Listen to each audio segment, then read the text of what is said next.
dismiss the Washington Capitals at TD Garden on Monday. 4-1 was the final. Elias Lindholm had what would represent, or what would be, the game-winning goal, while Jeremy Swayman stopped 10 of the modest 11 shots he faced on the evening. Bees have won 2 straight and will be back in action on Friday when they visit the Columbus Blue Jackets. And on Monday Night Football, the Packers, they blanked the New Orleans Saints in Green Bay by the count of 34-0. Packers now 11-4. Sports Hub headlines are brought to you by Valvoline. Enjoy quick and convenient vehicle maintenance this month. Visit NewEnglandOilChange.com for 15% off your drive-through oil change at Valvoline Instant Oil Change. Now open in Franklin, Billerica, and Peabody. I'm Mark Dondero for Boston's Home for Sports. 98.5 The Sports Hub. Next update, 6:30. Boston plays here. Pressure, half court, it's in the air. Go! He got it! He did it again! 98.5 The Sports Hub. Afraid hello. Hello. Hello. Mm-hmm. Hello. Hello. Hello. He's naked. He has a sword. Oopity up with a football. 98.5 The Hub! Bruins are back from the West Coast. Cocaine and hookers. Yes. Na na na na. Is it okay to use this for the radio? Yeah. Welcome to the show, you sweet bitch.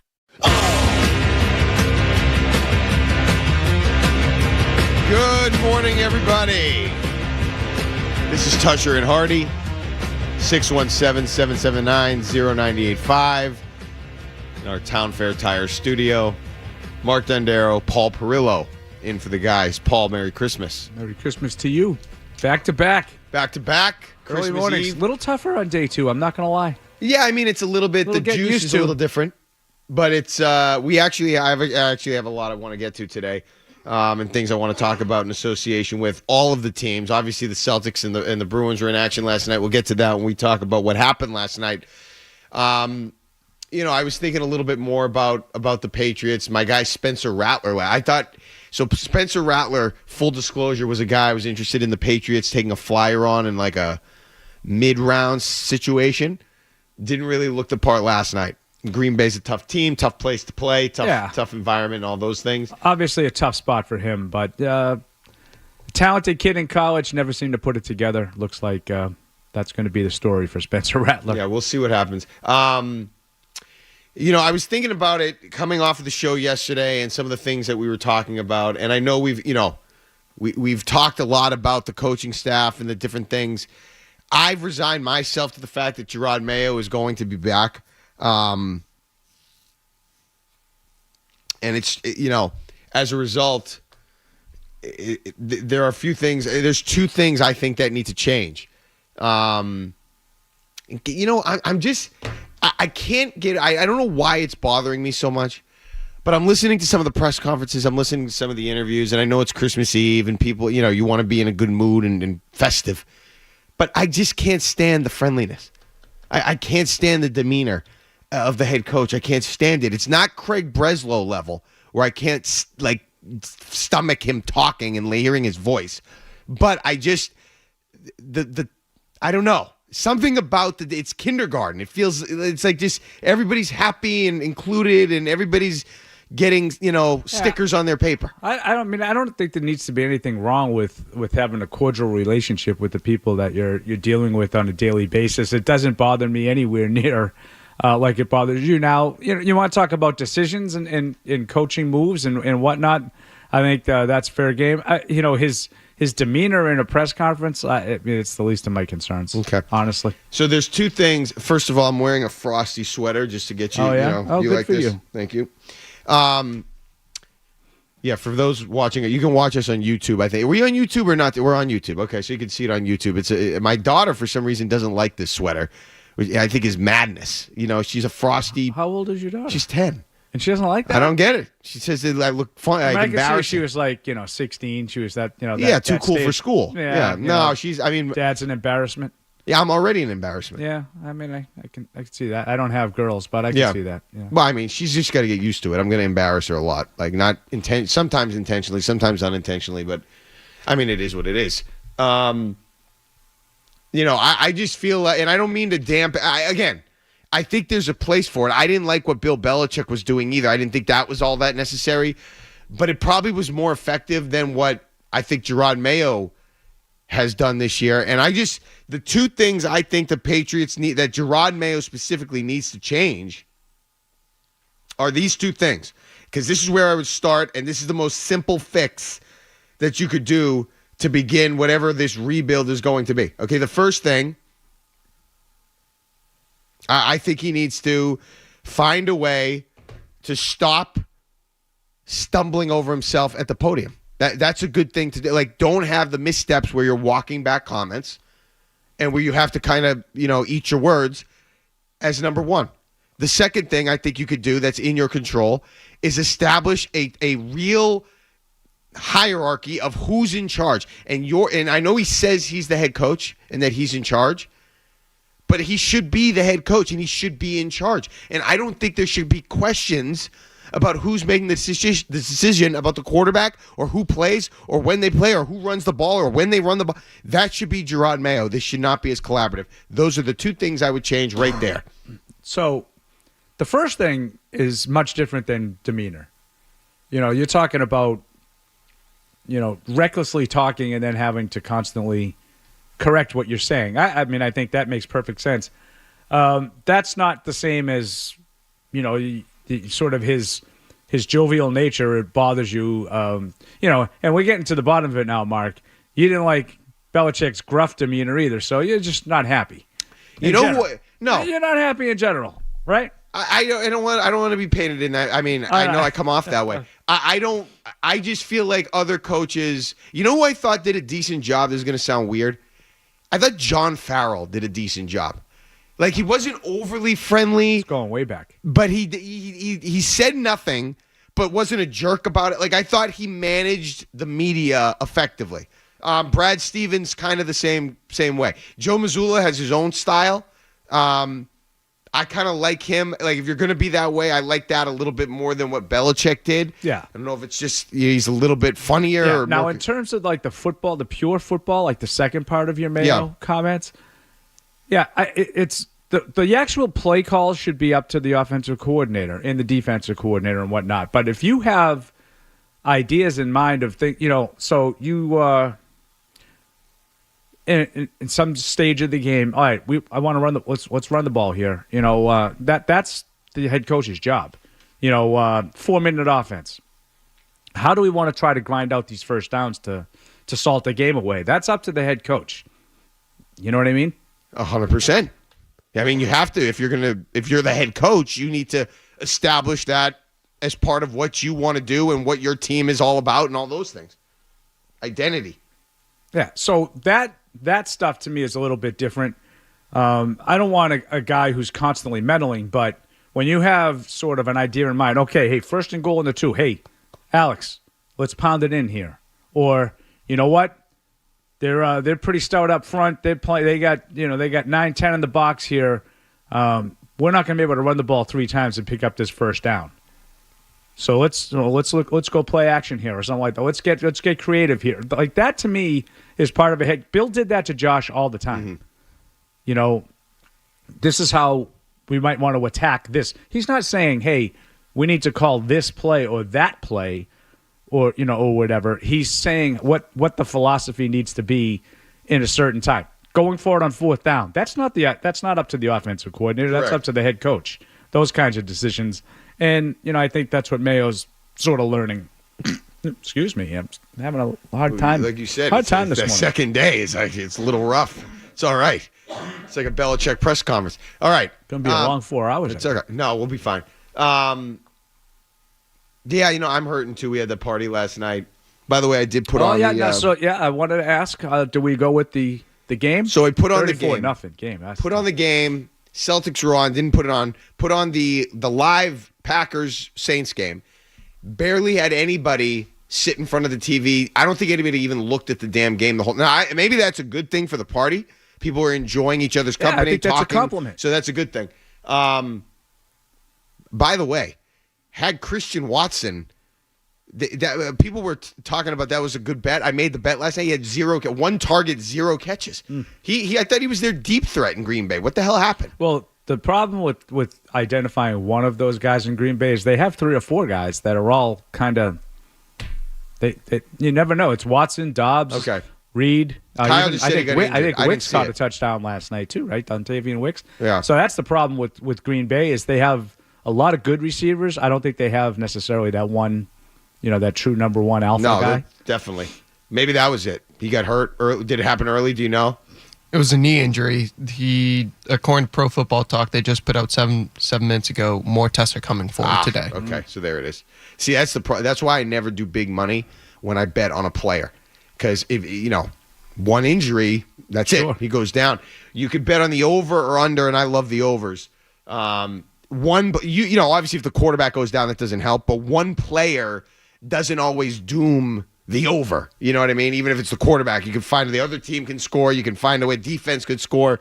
You do a prop bet on a player, one guy goes down, that's it. So, right. But yeah, there's a good party. Good party. Voice is holding up. Those things. I get animated I know you're probably surprised. I get animated when I talk to people. So my wife's like walking around being like, you gotta relax your voice. You have some tea. Like tea? We're in the middle of the party here. We're taking shots and I'm having tea. Impressive bounce back though. If you were out partying. Yeah.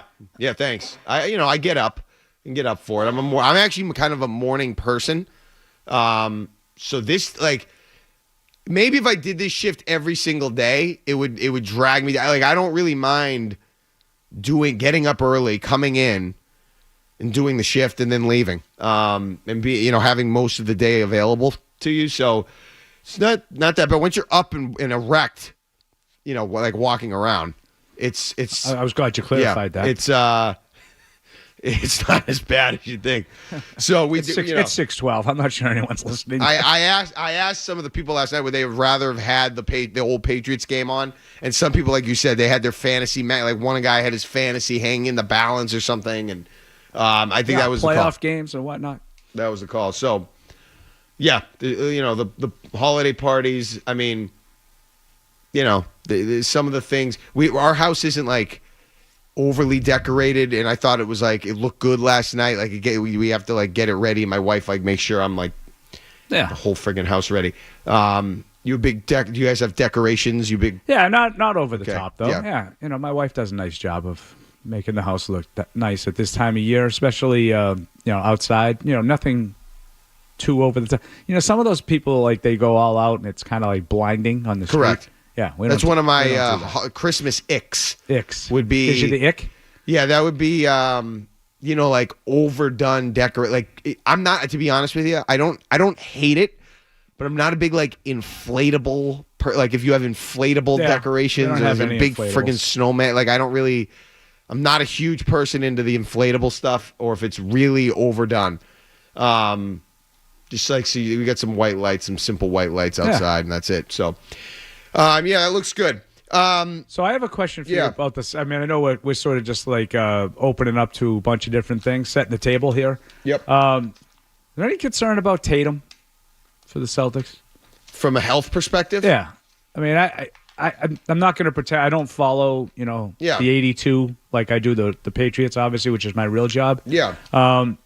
Just, in and out of the lineup a little bit, missed a couple games, nothing to worry about. Then he was back. Now he's back out last night. So I think he was out for a non-COVID illness. I don't think it was an injury. But he did miss that game. That raised my eyebrows when it was you had 4 or 5 days off, and then he missed the game with knee influence. Well, and that's why, I didn't know what they said, the illness and whatnot, but I just, in the back of my mind, I just wonder, is that one of those things? So my answer is no. no. Is there a nagging concern at all? My answer is no. I don't have a nagging concern. He is a tough player. He's played through injuries. He plays all the time. Yeah, he's at the wrist. That's why this is on my radar. Yeah. Because he's generally a guy who posts every single game.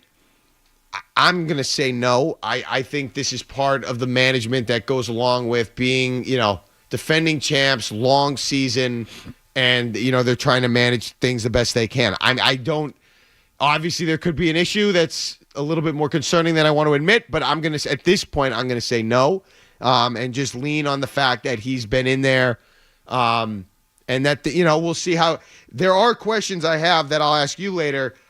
What is it that could derail the Celtics, which is sort of funny to even think about. That's the question, the big question about one of the professional sports teams. Yeah, and you bring that up, and I know we talked before the show, and we're going to get into a number of different topics today, and you brought up the ratings in the league, and in a weird way, I kind of think the Celtics' dominance might have something to do with that. Like, sure. I think you look at it, and people are like, well, the Celtics are really good. Yeah. Who's going to beat them? Like, what am I watching this 82 for? Doesn't really matter. The Celtics are going to be there in the end. Can someone beat them in the playoffs? I definitely think that's been part of it, aided by some of the things we've seen in recent years in free agency where teams have, super teams have emerged, and you could tell, in July who's going to be in the conference finals. Kyle just brought up a good point in my ear about Tatum not even having an offseason either. So maybe that's part of, he was at the Olympics. He plays a ton of basketball, which I respect. You got a lot of rest in the Olympics, though. He did get rest. So I'm not concerned that's about a it good right point. now. He had basically no offseason. But I do wonder about that ratings thing. We'll talk about that. Like they had, because I think super teams in general are a good thing, because I think either people want to root for them, or you unite and try to see it. I think when Miami got together with, when LeBron originally went to Miami with Wade and Bosh, I think a lot of people were like, this is great. We get a chance to see how this comes together, if it works. And then everybody else, that was on the other side, people like us. Yeah. We just wanted whoever, our favorite team was the Celtics, and the second favorite was whoever was playing Miami. Yeah. So that can be kind of good for the league. Definitely is good. But I don't know if they have that right now. But I definitely feel like the Celtics are kind of a foregone conclusion. They'll be there at the end. What can derail them? To me, it's only in order for them to lose a playoff series, they're going to have 4 subpar shooting games in the same series, because otherwise I don't see them losing. We'll get into that. And to that same vein, I guess, when the Warriors were doing their thing, on the other side, I enjoyed that. I enjoyed the Warriors. I enjoyed kind of how they built their team. So I liked rooting for them and rooting against LeBron with them. And so it could go either way. Okay, when we get back, what happened last night? Mark Dondero, Paul Perillo here. This is Toucher and Hardy on 98.5 The Sports Hub. Stay tuned for more Toucher and Hardy on the Sports Hub. The Wrap Up the Year sales event is happening right now at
at the foul line. Back outside, it's Queen. Hook pass corner, 3. Yes, for De Silva.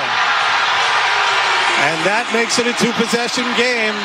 Timeout, Joe Mazzulla. Huge shot by the rookie. Did you catch a game last night?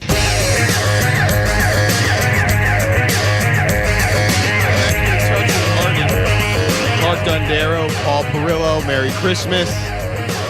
Getting you set for the holiday. All thoughts are welcome. 617-779-0985. What happened last night, Paul? Celtics. You said it. I thought it too. Wasn't expecting an L when they were up 15 in the third. I know they were up with a last-minute scratch for Jason Tatum. Yeah. They, up against one of these teams injured, so that stings a little bit. The Magic are not a healthy team, but it's still one of those young upstart. I feel like the Celtics always have hard games in Orlando, and they played hard.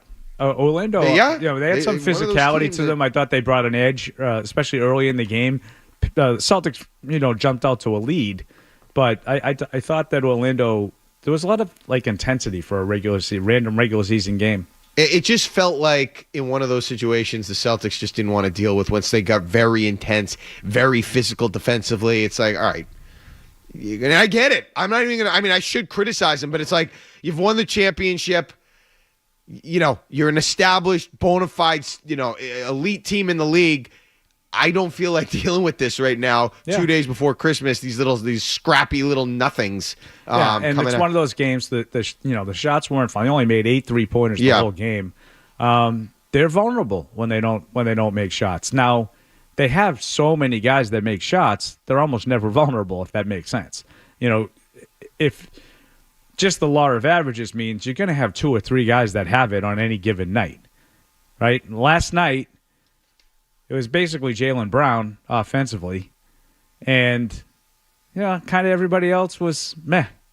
They didn't get a ton from Derek White and Drew Holiday. White was 3 for 6 from them. He was the only one that was a little bit consistent. Porzingis, I think he only attempted 7 shots, which was kind of odd. Got into a little scrap. So they just didn't have their normal balance last night. It was all Jaylen Brown, and they didn't really have much support. He turned the ball over too, so that didn't help.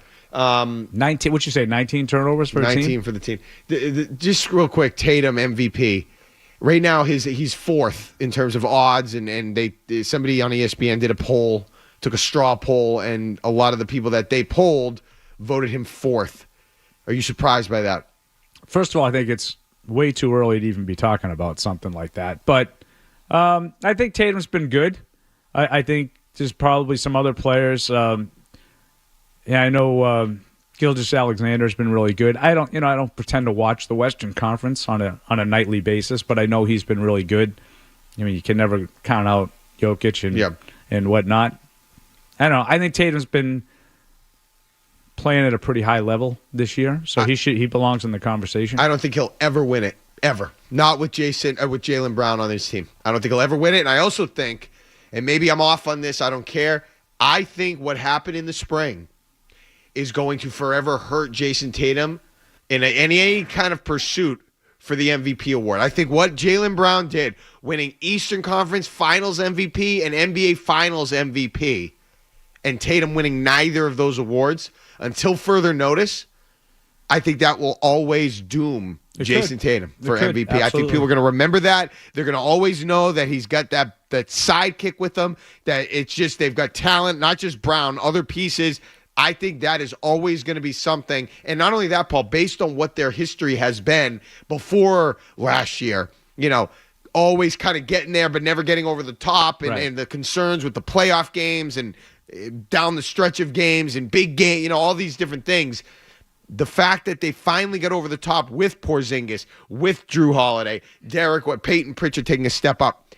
I don't think he's ever going to win the damn award, no matter how he plays. I think they'll always find a way to give it to somebody else. Is that something that people really care a lot about? I understand why Tatum would, but I'm talking about fans. I don't think so. I'll get competitive about it if I feel like somebody's been really wronged, or if you're really obsessed with a legacy for a play. Listen. So for me, Do you remember a guy he played a long time ago? His name was Ken Griffey Jr. He played for the Seattle Mariners. You remember him? You laughing? Okay, thank you. Yeah. Just making. I don't want to take anything for granted. He won, or Kobe, one MVP award. One. Kobe. Griffey won one. Somehow Barry Bonds won like 7. Now you cannot tell me that Barry Bonds was 6 MVP awards better than Ken Griffey Jr. But somehow Bonds just got into this rhythm of winning MVPs, sort of like we saw with Aaron Rodgers. It was just, he got into a rhythm that was like, there was the guy you gave the MVP to. Just like Brady won it a few times. He was it 3 times, but not as much as Aaron Rodgers. You know, it's just some guys just get into this rhythm of winning MVPs. Jokic is in it. I don't think Tatum is ever going to be in it. And do I care? No, but with Griffey, when that was my guy, I cared. So I think some people might care. I don't think overwhelmingly, if they're winning championships, people will care. That's the ultimate trump card, but people might care. Yeah, I mean, I don't know about, excuse me, the Bonds Griffey one. For the most part, they were in different leagues. So yeah, the whole time they were Bonds in is different leagues. winning NL MVP. Not the whole time, but Griffey went to the Reds, but he wasn't really an MVP guy. I actually cornered Buster Olney at a Red Sox playoff game in Cleveland a few years, like 2017. This is great. This is great. I could just imagine you doing this. I basically grabbed him by the collar, and I introduced myself, and I was like, you tell me right now how Ken Griffey Jr. only won 1 MVP, but Barry Bonds won 7. And he just said that it was, you know, once he got like less, he wasn't freaked out anymore. He said that. Once he called off the restraining order? He said that it was a matter of somebody random in the American League every year just kind of had a great season. Frank Thomas or somebody just popped up, and that's what took away the award from Griffey. So and whatever. I see it's weird that he would only have won 1. Like I always look at guys like Michael Jordan in the 90s. Shouldn't he have just won every MVP? Could have won every year. They give it but to like they Karl just Malone. decide to give it to somebody else in a random Barkley year. won it 1 year. Yeah, those are the ones that I always sort of scratch my head at. Like, just if he's the guy, don't have like fatigue for voting for the same guy. Yeah. Vote for the guy that should get it. Yeah. You know, So, but I don't know. Yours is a little bit different. Like that, he only won it once. That's I not. just think it was weird. I mean, he was such a central player during that era of baseball. He was the best player in baseball for the better part of a decade. People would say Bonds was better. Well, Bonds wasn't the all-around player. Now Bonds. Griffey could make catches Bonds could not make. Bonds was a great player before he bulked up. Yeah. He like a better all-around player. Yeah. And then obviously, the steroids kick in and he becomes just the ultimate power guy. Yeah. But I mean, you go back and look at some of the statistical seasons Bonds had. He didn't win too many MVPs that he didn't deserve. Sure. Bruins with a good game last night. One of their better games. I mean, first of all, they held, what was it, 11 shots? I mean, that's I mean, I'll take that any day. But I think the biggest thing, and they talked about it after the game, obviously, we had the penalty kill. They had the 5-minute misconduct. They had to kill that off. They kill off the entire. I'm not sure they gave up a shot on the whole penalty kill. 5 minutes.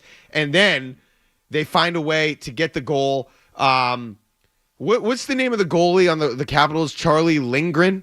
What was he doing on that Elias Lindholm? I mean, they painted it like it was this great move Lindholm made. It was a nice move. But the goalie just kind of like jumped and sprawled on into the side, and he ended up leaving the whole net open. I didn't think Lindholm made that big of a deke to elicit that type of response, but whatever. I mean, it was a nice goal. It looked good. Gave the Bruins the lead, and they were able to run away with it from there. To me, it was just the lack of offense in the game. You're watching the first period, it was like painful to see if anybody could even get a shot on goal. Good power play goal late in that period, I thought gave them a little bit of a jump. Hey, Washington's played well during the course. That's a good win last night for the Bruins. I've been kind of skeptical, big picture. I know that the record is pretty impressive since Joe Sacco took over.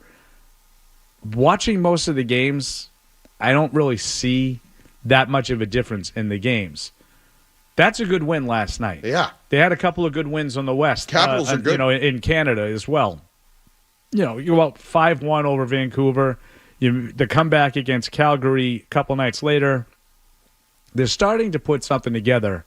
I don't know if they have enough offense to sustain it because you got to find a way to generate more. and even the Buffalo game, it's tied up late. Mm-hmm. This game's tied up late. But you're able to have big third periods, which they haven't done all year. So that's good to see. So all of a sudden, that's 3 games out of the last, say, 4 or 5. Calgary, Buffalo, last night against Washington. You're taking, tie games in the third period, and you're owning the third period and finding a way to win them. So I don't know. Maybe I'm starting to get a little bit more interested. Yeah, and a little bit more interested on their long-term prospects. I think they still have it's kind of a hole to dig out of because they've played so many more games than most of the other teams. But right now, they're giving themselves a chance. And the other game last night was the Monday night game. You know what I heard? And this is unconfirmed.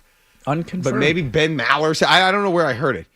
But the Saints, in advance of the game at Green Bay last night, Monday Night Football. This is true. They met in the freezer. Did you hear that? Yeah. They met in the Adam Schefter freezer. Tweeted it. Yeah. So let's go meet in the freezer. Walk-in freezer. The walk-in freezer. Getting ready for Green Bay. I mean, is that serious? Is that real? Like, that's what you're going to even put that out there? Like, what? That's almost embarrassing to the level of you wouldn't even, do it just because it's so embarrassing. To say that that's what was part of the process of preparing for Green Bay. They did it. Yeah. Well, it didn't work. No. But, did you learn anything from that game, Paul? No. Okay. So the Saints are they're beat up. They fired their coach. They lost their quarterback. They lost their best wide receiver. Green Bay's played really well. So I expected that kind of outcome. Okay. I think Green Bay is a legitimate Super Bowl contender. I think they could get to the Super Bowl. Not saying they're a favorite, not saying they can win. I don't know if they can win it. But I think in the NFC, with the division they've played in and all the things that they've done this year and how they've kind of been hardened by some of those games they've been in, I feel like the Green Bay Packers are as equipped with, if they get the quarterback play, as any team in that conference to make a run, and it might happen. They have good balance. Balance offense and defense. Balance, they can throw it and run it. Jacobs has given them a huge lift. That's a good team. It's a good balanced team. Okay. Well coached, too. Let's take a break. When we get back, we'll get to some other things here. I also want to talk about, that as we ended the show yesterday, the Red Sox made a move. How jazzed up are you now based on what they have in their starting rotation? Has that moved the needle for you at all? 617-779-0985. Merry Christmas. This is Toucher and Hardy, Mark Dondero, Paul Perillo, 98.5 The Sports Hub. Sports Hub headlines. The Celtics gagged away a 15-point third-quarter lead and were clipped by the Magic down in Orlando last night. 108-104 was the final. Jaylen Brown had 35, but also committed 5 of the Celtics' 19 turnovers. As Boston shot just 8 for 32. That's 25% from 3. Celtics will be back in action on Christmas Day when they host the 76ers. Meanwhile, the Bruins used a strong third period to dismiss the Washington Capitals at TD Garden on Monday. 4-1 was the final in that one. Elias Lindholm had what would be the game-winning goal while Jeremy Swayman stopped 10 of the modest 11 shots he faced. Bees have won 2 straight, 4 of 5. And we'll be back in action on Friday when they visit the Columbus Blue Jackets. And on Monday Night Football, the Packers blanked the New Orleans Saints up in Green Bay by the count of 34-0. Packers are now 11-4 overall. Sports Hub headlines are brought to you by Safety Insurance, providing comprehensive coverage for your auto, home, and business. Ask your independent agent about safety. I'm Mark Dondero for Boston's Home for Sports. 98.5 The Sports Hub. Next update, 7 a.m. More Toucher and Hardy on the way on the Sports Hub.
Afraid of the big moments, isn't afraid to pitch in a big market. And I think, the Red Sox with a new look rotation, obviously you go out and get Garrett Crochet, and they want Walker Buehler to be a big part of that. Is that a Christmas movie? Why is that a Christmas movie again? I haven't seen it. Time. I haven't seen it. It's family.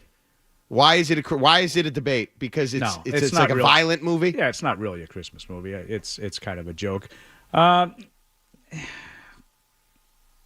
do they say that though? It starts at Christmas, or it's a Christmas. Oh, it takes place in the Christmas at Christmas time, and I always make the joke that he's he wants to get back with his ex-wife. Okay, and look at the lengths that he'll go to to save her. What could be more Christmas than that? Family. Sure, right? It's beautiful. Saves a whole building. Okay. Just to get back with his ex-wife. Obviously, Is that your favorite? That's not your favorite? No. Yeah. I don't know. Yeah. Christmas Vacation. There's a lot of good Christmas. Elf. I mean, Elf will make me stop and watch pretty much anytime. Hilarious. Then you got the classics. It's a Wonderful Life. And Christmas Story.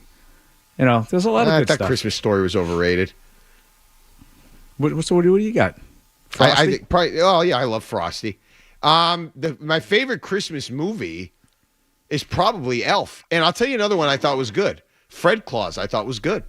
So some of those are funny too. Like Bad Santa is funny. Give me one of your favorite scenes of Elf. Give me your favorite Elf scene. Jumps out. You know what just makes me laugh every time when he answers the phone and says, "Buddy the Elf, what's your favorite color?" Just makes me laugh every time. I'm such a child. I don't really understand why. Doesn't Buddy happen. the Elf, what's your favorite color? The scene I love in that movie. There's a bunch, but when he is smelling the Santa at the store, it's not the real Santa. It's not the real Santa. That is, too. I laugh my tail off every time when he smell like cheese or whatever he said. Like that's such a good scene. And then they start fighting, and the best part is when the Santa goes, "How would you like to die?" Yeah. And he just goes from 0 to 60. That's so good. Damn it. Okay. The Red Sox have a new pitcher. They have some better pitchers this year. Where are you on their entire operation right now based on where you were maybe 6 months ago? A little bit more optimistic. I'd still like to see them make more of a commitment to returning to what they should be, in my mind. And if you want to be a draft and develop team, that's fine. I think that's smart. Like, you want to improve your farm system and get some young talent into your program. Like, I think those are all smart moves. But I feel like they've gone, completely in that direction.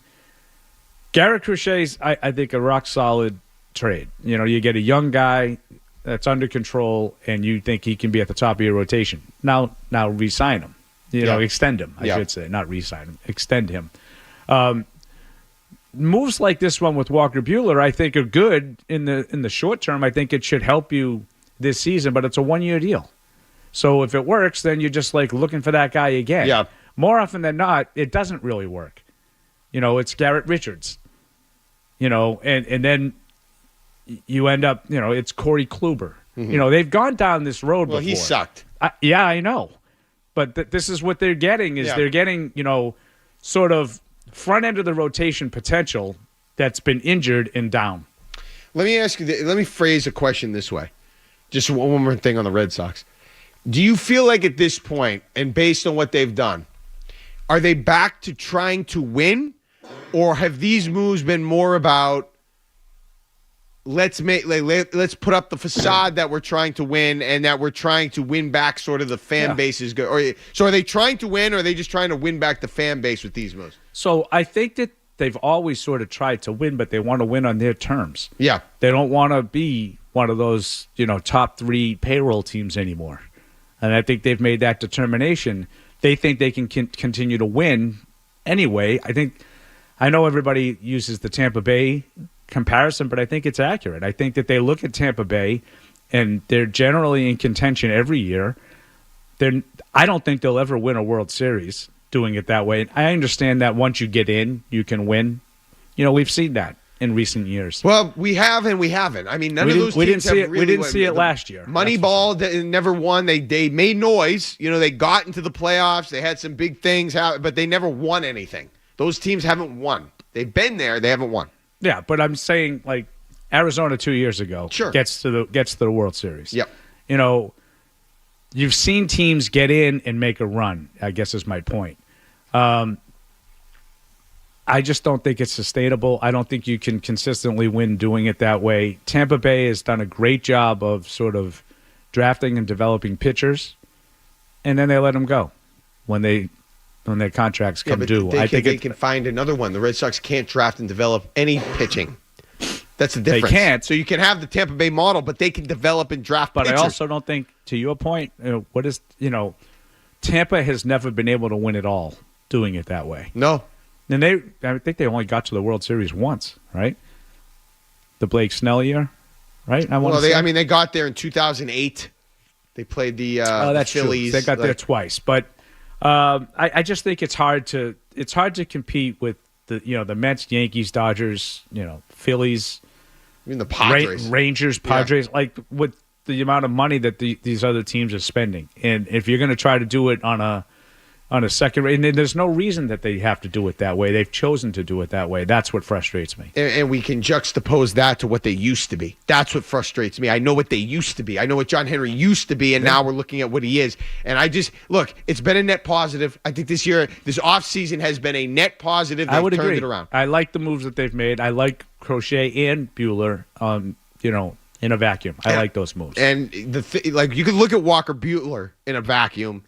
But I do think, like I said yesterday, I think with Crochet, who is by all accounts an ace, a number one, that makes the Buehler signing different. If Buehler had been signed last year, I'm a lot less excited because he's just another one of those types of B- guy, whatever, who you throw in there and you hope he has a good run for you. This now, you put him as the 2 or 3. That's more manageable. That's more where he should be. And if you play off of a legitimate ace, I think that's more meaningful now, and that's why I like the move better given this current situation. So overall, I like what the Red Sox have done this year more than I don't like what they've done, which is saying something based on what they've been. So. I would agree. I just I'm still skeptical a little bit. That's all. Okay. So that's on the table as well. 617-779-0985. Mark Dondero, Paul Perillo here. This is Toucher and Hardy on the Sports Hub. You're listening to Toucher and Hardy on the Sports Hub. The NFL playoffs are almost here, but it's not too late to get in on the regular season action with FanDuel, America's #1 sports book, because right now, new customers can finish the season strong with $250 in bonus bets if your first $5 bet wins. FanDuel has so many ways for you to pick up a W. Not only can you bet on who will win the game, but FanDuel also has bets.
Paul, I went through a list of, I just wanted to throw it at you, a list of, with this being Christmas and everything, the holiday season, the greatest gifts Boston sports has ever received. I was going to throw the list at you and let you react to it, and if you think of anything else, you can. So this is stuff that I tried to think of that was really out of your control, that were given to you being Boston sports or the Boston sports team, and just turned into one of the biggest gifts in the history of their either franchise or the city, whatever. Kind of like Tom Brady?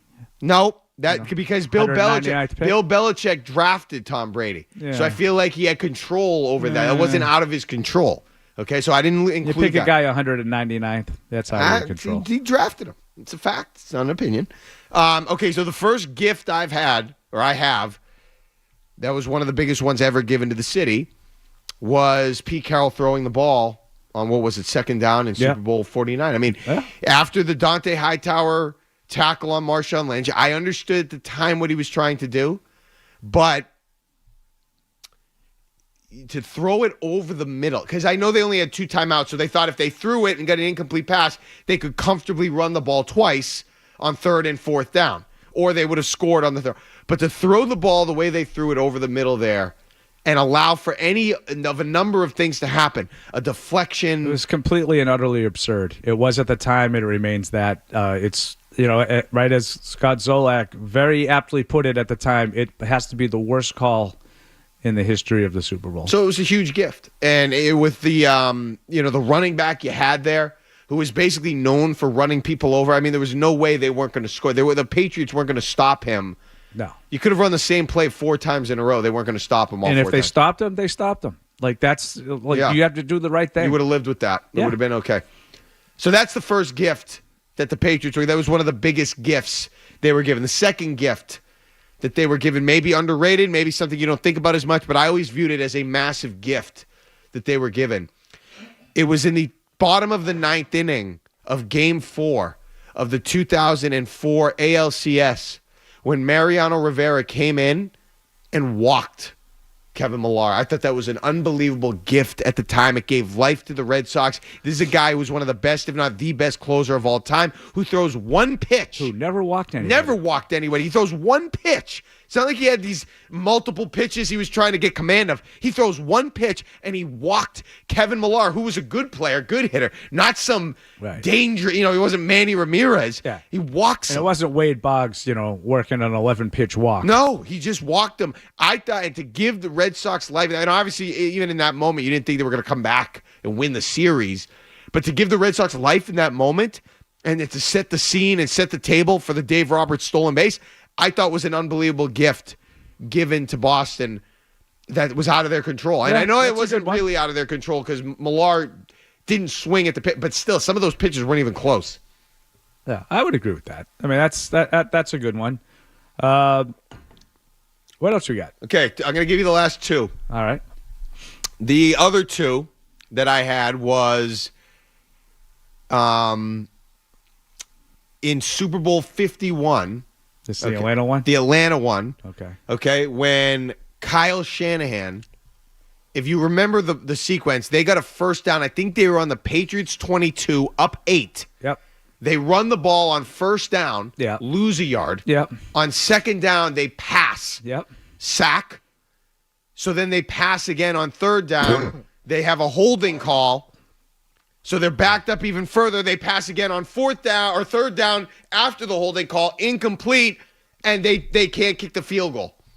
Yeah. And so I think the gift was after that first down run, dropping back to pass. Yeah. See, I didn't know if you had this one on the list. This one really stands out to me. It was just an incredible gift that they gave him. All they had to do was run the ball 3 times to kick a field. Now, if you miss the field goal, you miss the field goal. But you're in field goal range.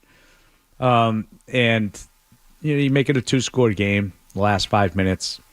How many times did teams lose in that situation? Up 2 scores in the last 5 minutes. Crazy. There's it would have killed some momentum that the Patriots had.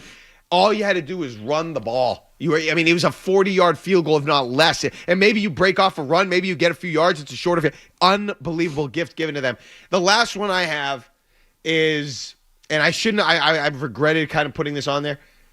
I put the Celtics trade when they would get rid of Pierce and Garnett, and I know that was not all out of their control. They were the ones that made the deal, but to get the haul of picks from the Nets they got, and the unprotected ones and all these different things to build the team to what it is now, right? I thought was a huge gift at the time to get all those unprotected picks. Yeah, I mean, obviously set the stage for what we're dealing with now. That's how you got those picks, and and maybe for years to come. Yeah, and obviously they made the right calls. Because I don't think either one of them was a no-brainer. So the one that I should have put on the list that I didn't, Kyle mentioned. Can you explain? Can you just chime in with what that was? D Ford 2018 AFC Championship game. Him jumping off sides. That's an excellent one. You lose the game. Didn't jump offside. Lined up offside. Yep.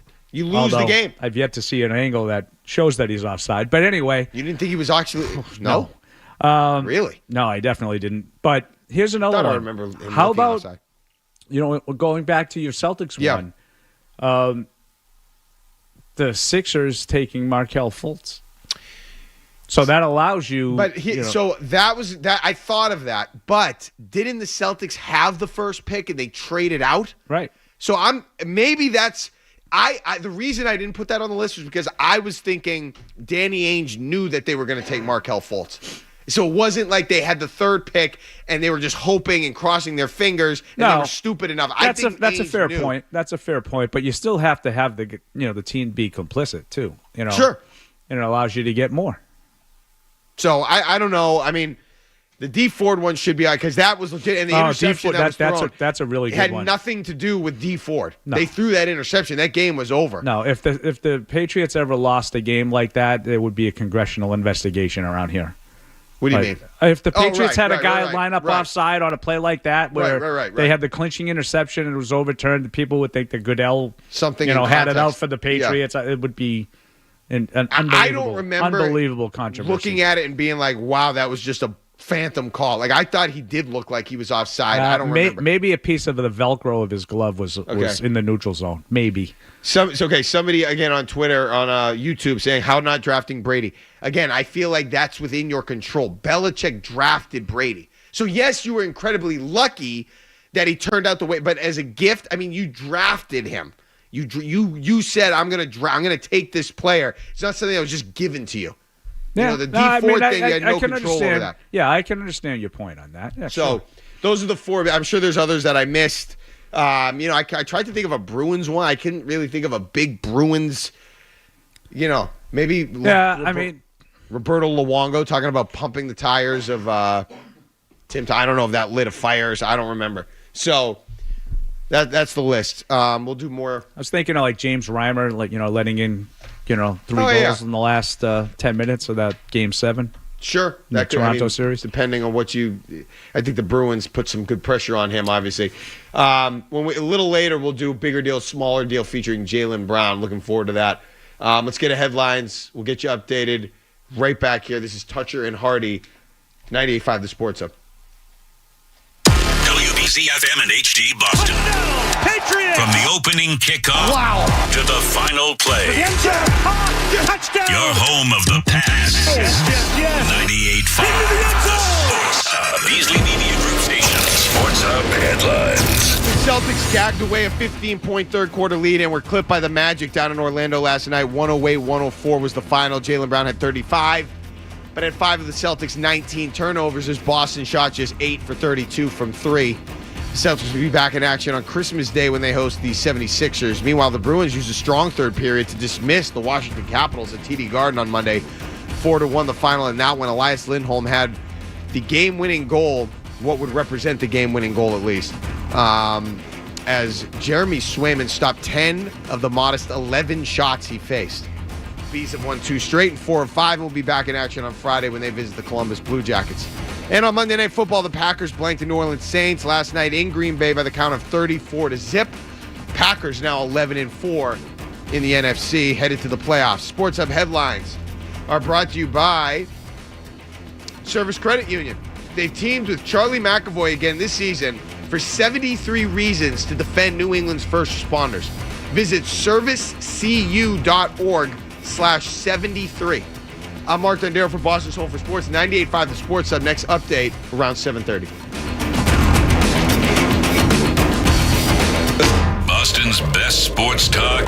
There's an app for that. Download the Sports Hub app for loads of stuff. Absolutely free. Connect with the shows, get podcasts, and more. Get it where you get your apps. Or at 985sportshub.com.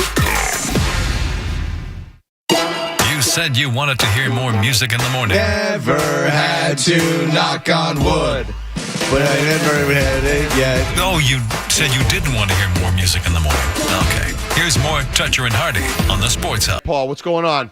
You go wild on? Is this the big night? Okay. No, I mean, go to my parents' house. Yeah. Hang out there, spend time with family. I just love Christmas. You love it? I do. Yeah, I do. same. I love my damn sweater?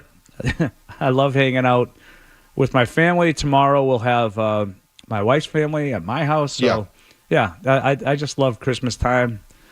I wish I had I love to give like that perfect gift. Yeah. But I'm so bad at it. Like I just wish I was better at like sort of identifying something specific that I know like my wife is going to want, or I can get something from my parents or whatever. Sure. And I'm just not good at it.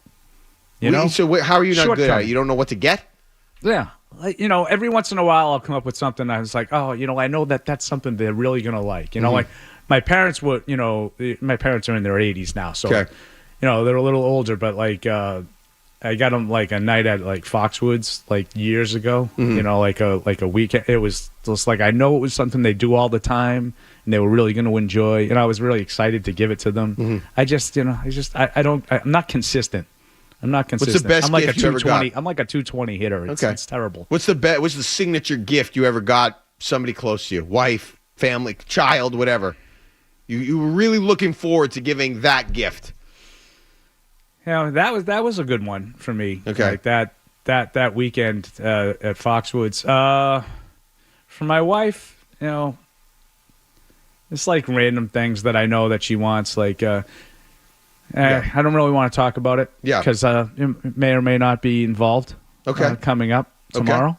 So that's fine. I respect that. Even though I know she's not listening. Okay. But yeah, it's just like a couple of random things that I know, like small stuff that I know that she wants and that she's not expecting, that kind of stuff. Yeah, those are the ones that are a little bit better. Yeah, usually I find myself like trying to lie ferociously to keep these things from my wife. Or she was texting me yesterday, "Don't buy this," and I was like, "All right, I won't." But what's your size? And I try to get her something that's I did take the advice of the callers, and I went and got a physical item and not a gift card. So that she can open that. Good for you. So we'll see how that goes. I think I got something good, but I don't know. I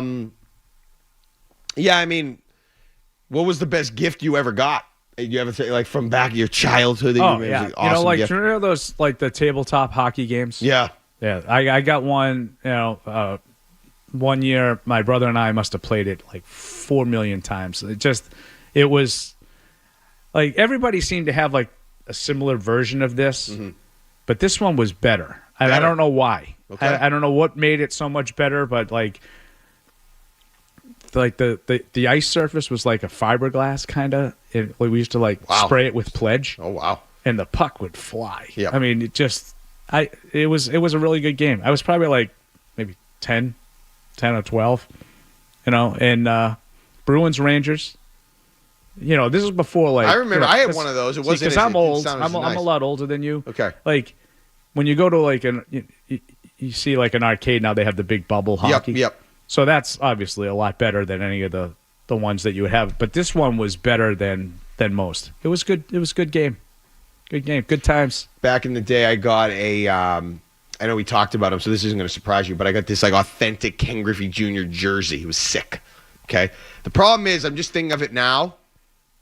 Even to this day, I don't think I've ever worn it. You don't wear it. I don't think I've ever worn it because I'm like afraid to get it. Yeah. And I've since framed it and I put, like a pic, like one of those like jersey cases that. So what do you think is the origins of your Griffey love? Oh my God, he was awesome. I think it was. I remember he hit the warehouse in the '93 home run derby. Yeah. I was watching that.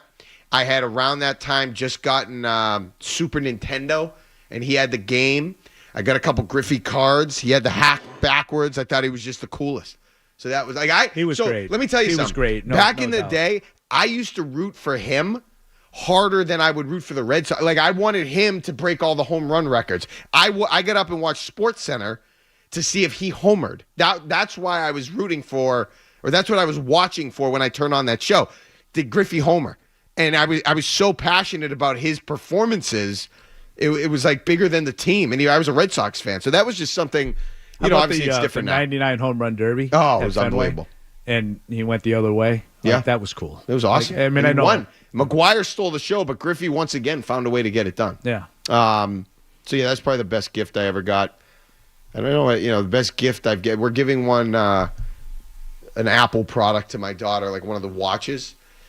She's not listening. You better hope. Yeah. She asked for it, but I'm gonna hide that thing on the bottom of her stocking, and really try to make it so she thinks she's not getting it. And then we'll see, and then I'll text her. See if she starts pouting. So she starts pouting. She has no respect for the stocking gifts. Like don't disrespect the. You never know. Never know what you're gonna get. Packages. Never know what you're gonna get. That's right. So I'm gonna do that, and we'll just give her some make her respect it a little Do bit. you more. remember? You probably don't because you're young. You're a youngin. Remember the old?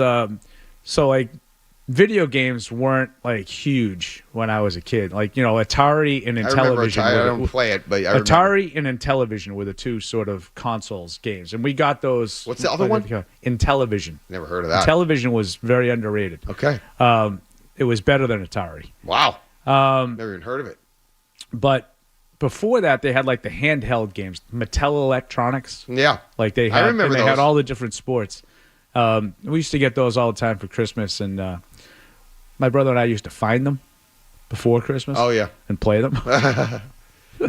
And we had. How'd you play them? They weren't like they were in the packaging or something. Well, yeah. You just took them out. Yeah. Oh, put them back. Ah. Look at the Perillos. We scoundrels. Yes, we weren't exactly good kids. Okay. Listen. When we get back, I'm going to have you answer this question because we're going to be up against it, and we're not going to get into this right now. If the Patriots could go crazy in this upcoming draft and really hit a grand slam, because they've got two big positions of need, the offensive line and wide receiver. Let's say they go crazy and hit a grand slam, but they only do it at one of those positions. Like they draft 3 linemen or 3 receivers and they hit on all of them or something like that. Which position would you be more excited about if they hit a home run in only one position of those two? I want you to answer that when we get back. Mark Dondero, Paul Perillo here on Toucher and Hardy, 98.5 The Sports Hub. You're listening to Toucher and Hardy on the Sports Hub.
organization to succeed Bill Belichick, actually so much so that they handpicked him to be the successor before Belichick's tenure was even done, a year before. Remember, he played for them too. There's a lot of love for Jerod Mayo in the building. The Patriots and Robert Kraft, Jonathan Kraft specifically, also knew this would be a multi-year process, knew that this year, just personnel-wise, would be tough. That said, as you sometimes see this time of year, there's going to be a lot of eyeballs on the way that they finish. If it all comes crashing down, if they really collapse, maybe somehow they think differently. The Patriots got a good result this past Sunday, taking the Bills right to the brink. You would think that specifically would show that Jerod Mayo has absolutely kept the attention of his players. Deck the halls with boughs of holly. All right, back here on Toucher and Hardy, 617-779-0985. I don't really know what that sound was. Like, what was he saying there? I mean, if they really are bad, they're not going to, they'll maybe bring him back if they're I'm glad you really said bad. that. I despise that whole mindset. Now, I'm not telling you it's a bad thing that the Patriots played a good game in Buffalo on Sunday and were competitive. And I'm not telling you that doesn't mean that the team is still playing hard for Jerod Mayo. I look around the league and I see a lot of teams playing hard, by the way. I don't really see that in the NFL. That's an NBA thing where teams just sort of mail it in. I just don't understand if you really thought there was a chance that Jerod Mayo wasn't going to be back. They played well in week 16 against a good team. So, okay, I'm going to keep him now. Right. I don't understand that mentality. I have not thought really all year that Mayo wasn't going to be back next year.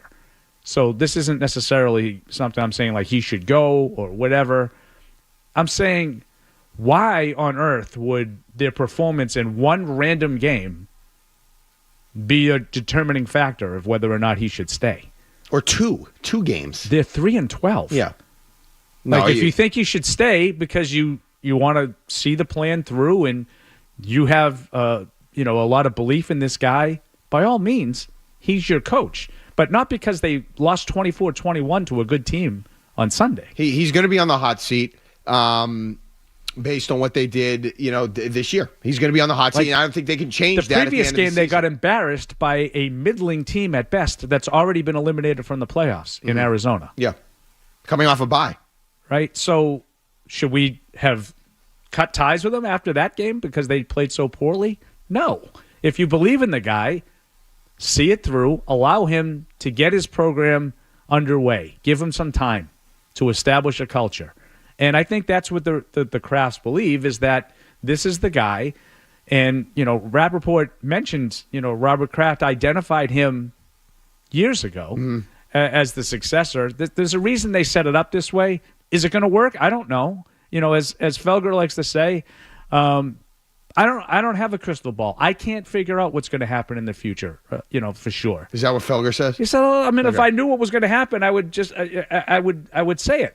But I don't know who's going to win all these games. I don't know who's going to turn out to be great, who's not going to be, up to. I just don't understand the over-the-top importance of how they play in these last few games. Right. I just don't get it. So I based on fans I've talked to, it feels, and you can correct me if you think you have a different read, it feels like more people than not would like to see him fired. More fans would like to see him and I know fired. there's been polls that would indicate that you're right, Mark. I think that I think they had one on NBC Sports Boston last week that was somewhere close to 89% to 11% that they were in favor of moving on. Now, that was after the Arizona game. My guess is those numbers would be a little different after this performance. And I want to just sort of clarify, I'm not suggesting that it's not important how they play, because I do think that young teams that are trying to establish themselves, how you play down the stretch matters, even when the season's over. So you're 3-12, yeah, great. I think you can get something going into the offseason by playing well.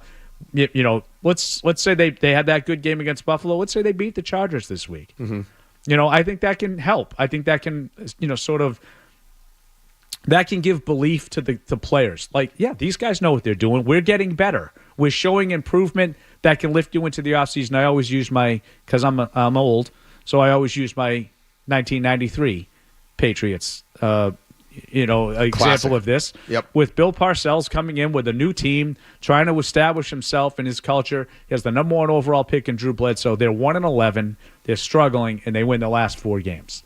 And that really catapulted them into the offseason. And in 1994, they were a playoff team. By 1996, they were a Super Bowl team. Mm-hmm. So I recognize there's value in that. Sure. There's value in winning games. I just don't understand. To me, there's not value in the coach should stay or go based on how you play in a couple of games when you're playing out the string. That I don't get. If you believe in Mayo, this shouldn't even be a debate. Or if you don't, it also shouldn't be a debate.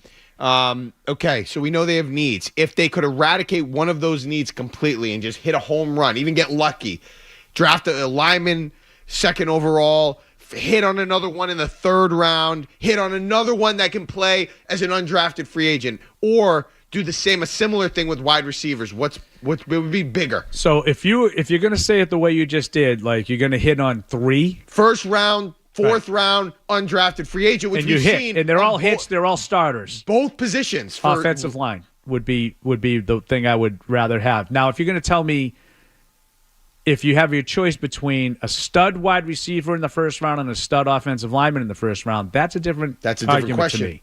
I would probably go wide receiver on that. Okay. But if you're telling me I'm going to get 3 really good ones, one position or the other, now my offensive line is no longer a problem. Yep.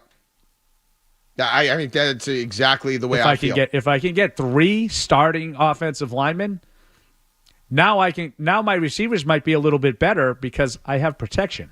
Sure. It gives them a little bit more time to get open. I can run the ball. I can be more balanced. I'm not shooting myself in the foot with penalties every week the way I have been throughout the 24 season.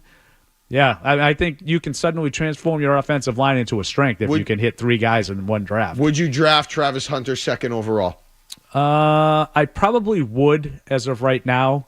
But I think my preference, and I know you don't want to hear it, would be to sort of slide down a little bit. Oh, I don't want to hear it. Yeah, I mean, it has to be. I don't want to just do it for the sake of doing it. I need to get someone to give me significant resources back. Yeah. So I can get a little bit of everything. But yeah, right now, if it ends up being number 2 overall, sure, Travis Hunter I think is the best player in the draft. Yeah, I'm not sliding down because I don't trust right now Elliott Wolf to make all these picks and to hit on all these picks. Even if I have more picks, it's in a if I could get like a 2nd, 1st round pick, that would be very enticing. But I would rather. I look. The only thing with Travis Hunter, and I love the whole idea of it. If you can tell me he's going to be a priority as a wide receiver in the pros, I'm all for it. Otherwise, I want Tet McMillan from Arizona. I want the 6'5", bona fide wide receiver. I want a wide receiver if you're going to go after a guy like that. Right. I don't want a defensive back. And, it's not unimportant, but you have a number 1. You've done pretty well, over there was Belichick, but you've gotten guys in here that can play that position. You have not been able to draft a wide receiver. I need them to get off the schneid and draft a wide receiver. And if that is available to them, that I think even more so than linemen is something they need to get on the board and have done. Drafted a bona fide wide receiving talent. Yeah, I agree. It's a major, major need, and that's why I think I would have different answers based on the depth. Like, I don't need 3. I mean, obviously, be nice. Yeah, be nice to have. I think that ideally you would acquire 3 wide receivers better than anybody you have, and then you can figure out, is it Demario Douglas that you like the most, or is it right? I'm just saying Kayshon you'd Boutte? really get into a good spot. But you don't need 3 guys. You do need 3 linemen. Yeah. So that's why I would. That's why I asked you yesterday if what's his name is done, if David Andrews is done, because if he could still play, I mean, Cole Strange was a 1st round pick. Can he play? Can you get him on the field? And you just paid Owenu a lot of money. Like, why aren't some of those guys available to you to play? And well, Owenu is a starting caliber offensive lineman. I think that on most teams he'd be in the mix to start. So do I have 3 going into next year or not? Oh, I don't think so. Okay. So I mean, you have a question mark in David Andrews. Right. But even if he plays, and I love David Andrews, believe me. Him. But even if he plays, you're getting another year out of him. Yeah. Maybe. So you have that. That's a hole. I don't know the answer to your Cole Strange question. First-round pick. I don't know the answer to the Layden Robinson and Caden Wallace questions. City So hasn't been able to establish himself in year 2. They don't have any answers. They have one offensive lineman that I think you can pencil in right now. He'll start next year, probably at right guard. Yeah. And That's sometimes I don't even know if he's trying as hard as he can or if he just took the money or whatever's going on. John is in Brighton. Hey, John, good morning. Happy holidays. Happy holidays. Same to you. Before I get into my Mayo topic, just real quick for you, Paulie, gift tip maybe for next year. Robot vacuum. Those come down in price, and everyone loves those. So for your parents next year. You're absolutely right. And you know what my wife did to me? She did it. She did it on her own. She got one on her own because she saw the same thing that you're talking about, and she went out. Yeah. She saw the prices dropped, and I believe it will be arriving today. Nice. Yeah, unbelievable. Yeah, I got some for my parents, and she throws popcorn on the floor just to watch it suck it up. So that's weird. Anyways, I wanted to call in about the Mayo thing. I know you kind of limited what you can and can't say, Paulie.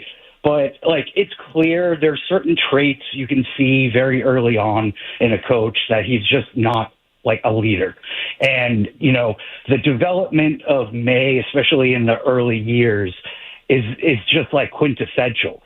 It's going to make or break if he's successful in the league. So I just don't think Mayo's the guy.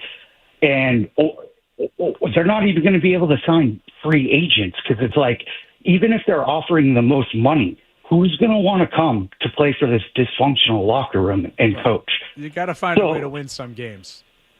No, I agree. But let me ask you this, all things aside, just a hypothetical here, since it's Christmas Eve here.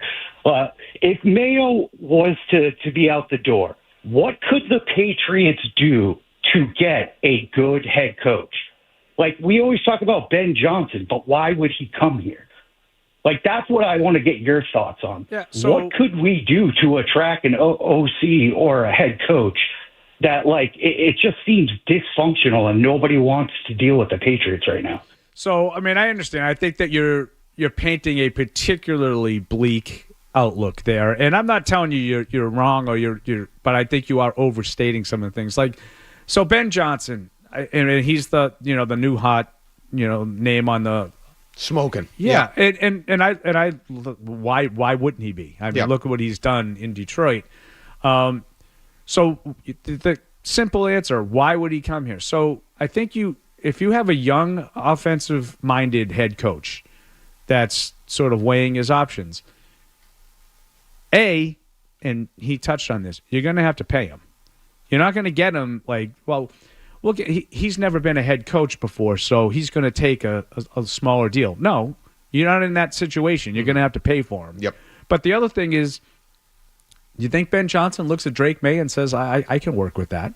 I would like to think so. Yeah. So I think that's why. That's so the those answer. are the things. Now, would Ben Johnson be is he going to be interested in the Patriots? No, he's going to have other options like that. I think he can look at Chicago and say, Caleb Williams, I can work with that. And he's going to have that opportunity too. A lot of people think that's where he's ticketed to. Yep. Ben. A lot of people think he might have been. Did we talk about this yesterday? Yeah. That he might have been showing off a little bit. Yeah. So I understand the point of, how do you attract people? It's not going to be easy. It's not going to be easy right now because you've now had 4 or 5 years where you haven't really been successful. So you have to change that culture. You have to find a way to win some games. They had the overall pick, and they couldn't get anybody. They got their 8th choice for offensive coordinator. You would have thought with a new quarterback, stud coming in 12th. 12th. How the hell do you have 12 names ahead of this guy and none of them want to do the job? So, and here's a new quarterback coming in. And here's where I come on this is now, when you look at their mentality, I think it needs to change a little bit. And I think for so many years, Mark, they had the Patriots brand and their culture and program and their sort of just winning tradition. Mm-hmm. That sold, that made it so attractive for people to want to be a part of. And how many times do we hear about guys wanting to come and play with Brady, wanting to come and play for Bill Belichick? And they were willing to take less for a chance to win a title. You know, veterans, you know, the Rodney Harrison types, you know, having an opportunity to come and have some success later in their career. You don't have that anymore, and you need to change. You need to understand that we have to sell the program on a different level, and that generally comes down to money. Like last year, I think that they understood that a little bit with their pursuit of Calvin Ridley in free agency and sort of their reported interest in Brandon Ayuk, you know, as a trade possibility. Now, they weren't able to pull either one of those off, but I think they're recognizing that the need to spend more money to get these things because you don't have that luxury of, you know, that winning tradition to fall back on. They need to do it, and it's not going to be an easy task. The winning tradition to fall back on. From. Yeah, or the quarterback, at least not yet, that can just cover up all the warts and make these players better or do all these different things because Brady did so many things, not just as a quarterback, but as essentially a coach for this team. 617-779-0985. Let's get a headlines. Thank you. We got the random ask messages rolling in, Paul. We'll get to a few of those. Also, do you have any holiday traditions? We could talk about that. I want to maybe just quickly, best traditions that are, you know, have been around Boston sports or sports from this area. We can get into that. A lot to get to here. A bigger deal, smaller deal, Patriots signature moment, all these things on the table. Toucher and Hardy, Mark Dondero, Paul Perillo in for the guys 98.5 The Sports Hub. Sports Hub headlines. The Celtics gagged away a 15-point third-quarter lead and were clipped by the Magic down in Orlando last night. 108-104 was the final. Jaylen Brown, 35 points, but had 5 of the Celtics' 19 turnovers as Boston shot just 8 for 32 from 3. Celtics will be back in action on Christmas Day when they host the Sixers. Meanwhile, the Bruins used a strong third period to dismiss the Washington Capitals at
I mean, it was so well done. It was so fun. The scene with the author, the scene in the mailroom where he's getting everybody hyped and drunk. That was an awesome scene. It was just a good movie. So I have, bah humbug to you if you don't like Elf, for crying out loud. Fix your life. Fix your life. Yeah, you got to figure it out. Oof. That's the case. Yeah. Yeah, I said it, Paul. Yeah. Can't take it back now. It's out there. Listen.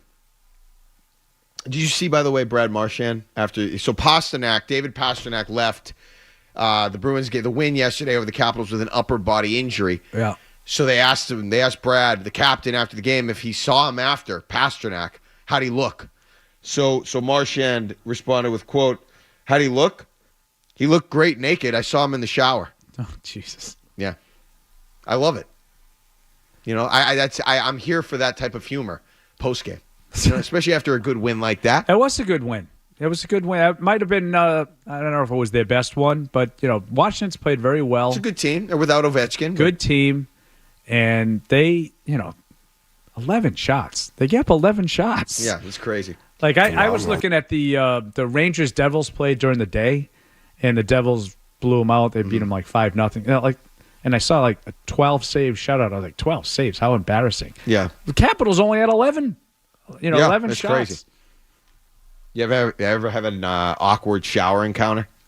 Like you walk in on your sister-in-law accidentally or something? What are we doing here? No. Oh, it's the morning show. No. Christmas Eve.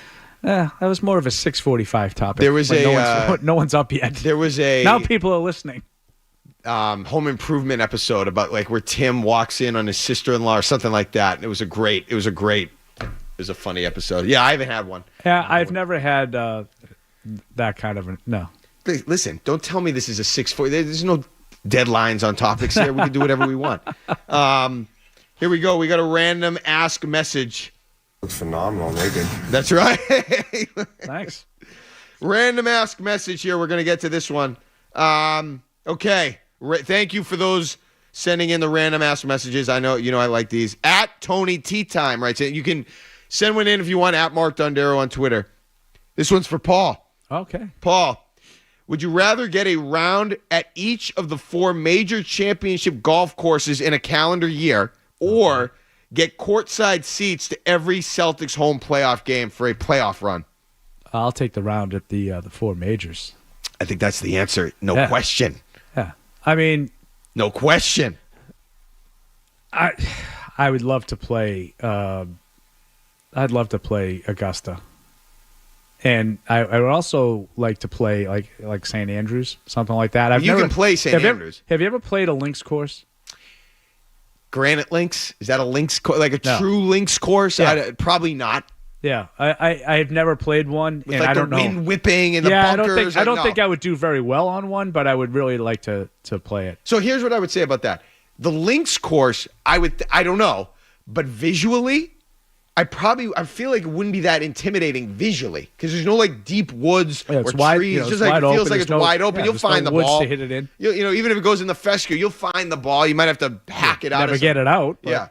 So visually, and I don't necessarily hit the ball super high off. So like if that ball can just run, you might be okay. I'd love to try. I've tried. But that would be my answer to that. The 4. You have to play the 4 the 4 golf major courses. I feel like you could do the, sitting courtside for every playoff game if you wanted to. It's a lot of money. No, obviously. But I'm saying that's like there's no possible way I will ever be able to play those golf courses. No, and Augusta, I've thought about it at times. What would I do to play Augusta National? I bet it would be really, I'm not going to say underwhelming, but it's not this. I mean, it'd be a letdown. It would be a letdown. Well, you see it with the fans and the patrons. All of a sudden, when it's just wide open, I don't want to play it with the fans and patrons. That's true. I'd be picking people off left and right. I'm just saying it might look a little less. Yeah, I know. With nobody there, and it's just a green, and it's like, it's just a green. I mean, I played Pebble Beach once. Like after you got away from the water, it was kind of just like, all right, some holes in the grass, and okay, there's Gene Hackman's house, but who cares? I played the Brookline Country Club. Yeah, twice. It's a beautiful course. Yeah, it was great. It was a lot of fun to do. I did it in college. Oh, you did? Yeah, and it was a lot of fun. hard. I mean, it's hard, obviously yeah. a much different level than normally, like the courses that I normally play are, nothing compared to a real championship course. Okay. 7:48 here. I don't know why I just gave you gave the time. I'm giving the time right now. When we get back, some more thoughts on the Patriots. I also wanted to get into, Paul, the NBA. There's been a conversation out there about the ratings and why they're down. And is the league, the way they play basketball now, is it bad for the league? I'd like your take on that. We'll do some of that too. Mark Dondero, Paul Perillo here. Toucher and Hardy, Merry Christmas. 98.5 The Sports Hub. Toucher and Hardy, 98.5 The Sports Hub. The NFL playoffs are almost here, but it's not too late to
All right, back here on Toucher and Hardy.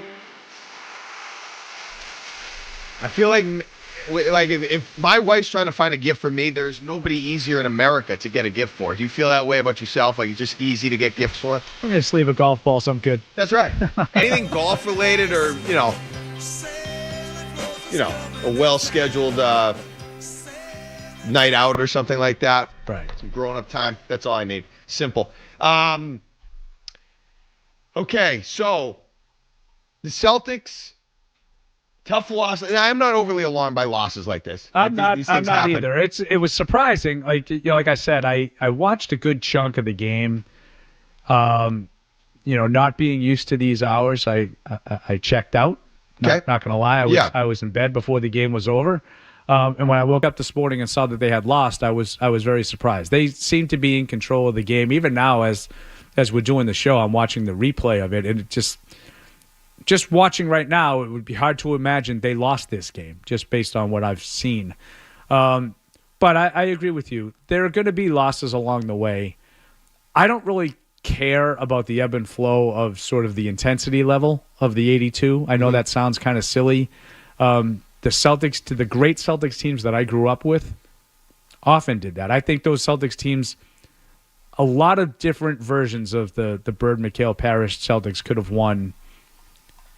They could have won 70 games had they chosen to try to do that, and they didn't. Because they sort of, and Bob Cousy was great. Bob Cousy used to do, he was the color analyst back in those days. Oh, I remember Bob Cousy. And he would tell you 5 minutes into the game if the Celtics showed up that night. Well, I don't particularly think the C's have the intensity level where it needs to be, Like you'd know 5 minutes into the game if Cousy thought the Celtics came to play that night. So it happened. And, ultimately it didn't really matter because when the playoffs came around, they were ready to go. I think that this team will be in that similar kind of situation. When they need to be focused, they will be.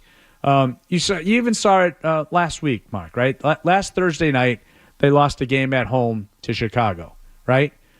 Yeah. What happened 2 nights later in Chicago? They destroyed them. They got a little annoyed. Yeah. And the game was really largely not competitive. Tatum had a 40-point triple-double.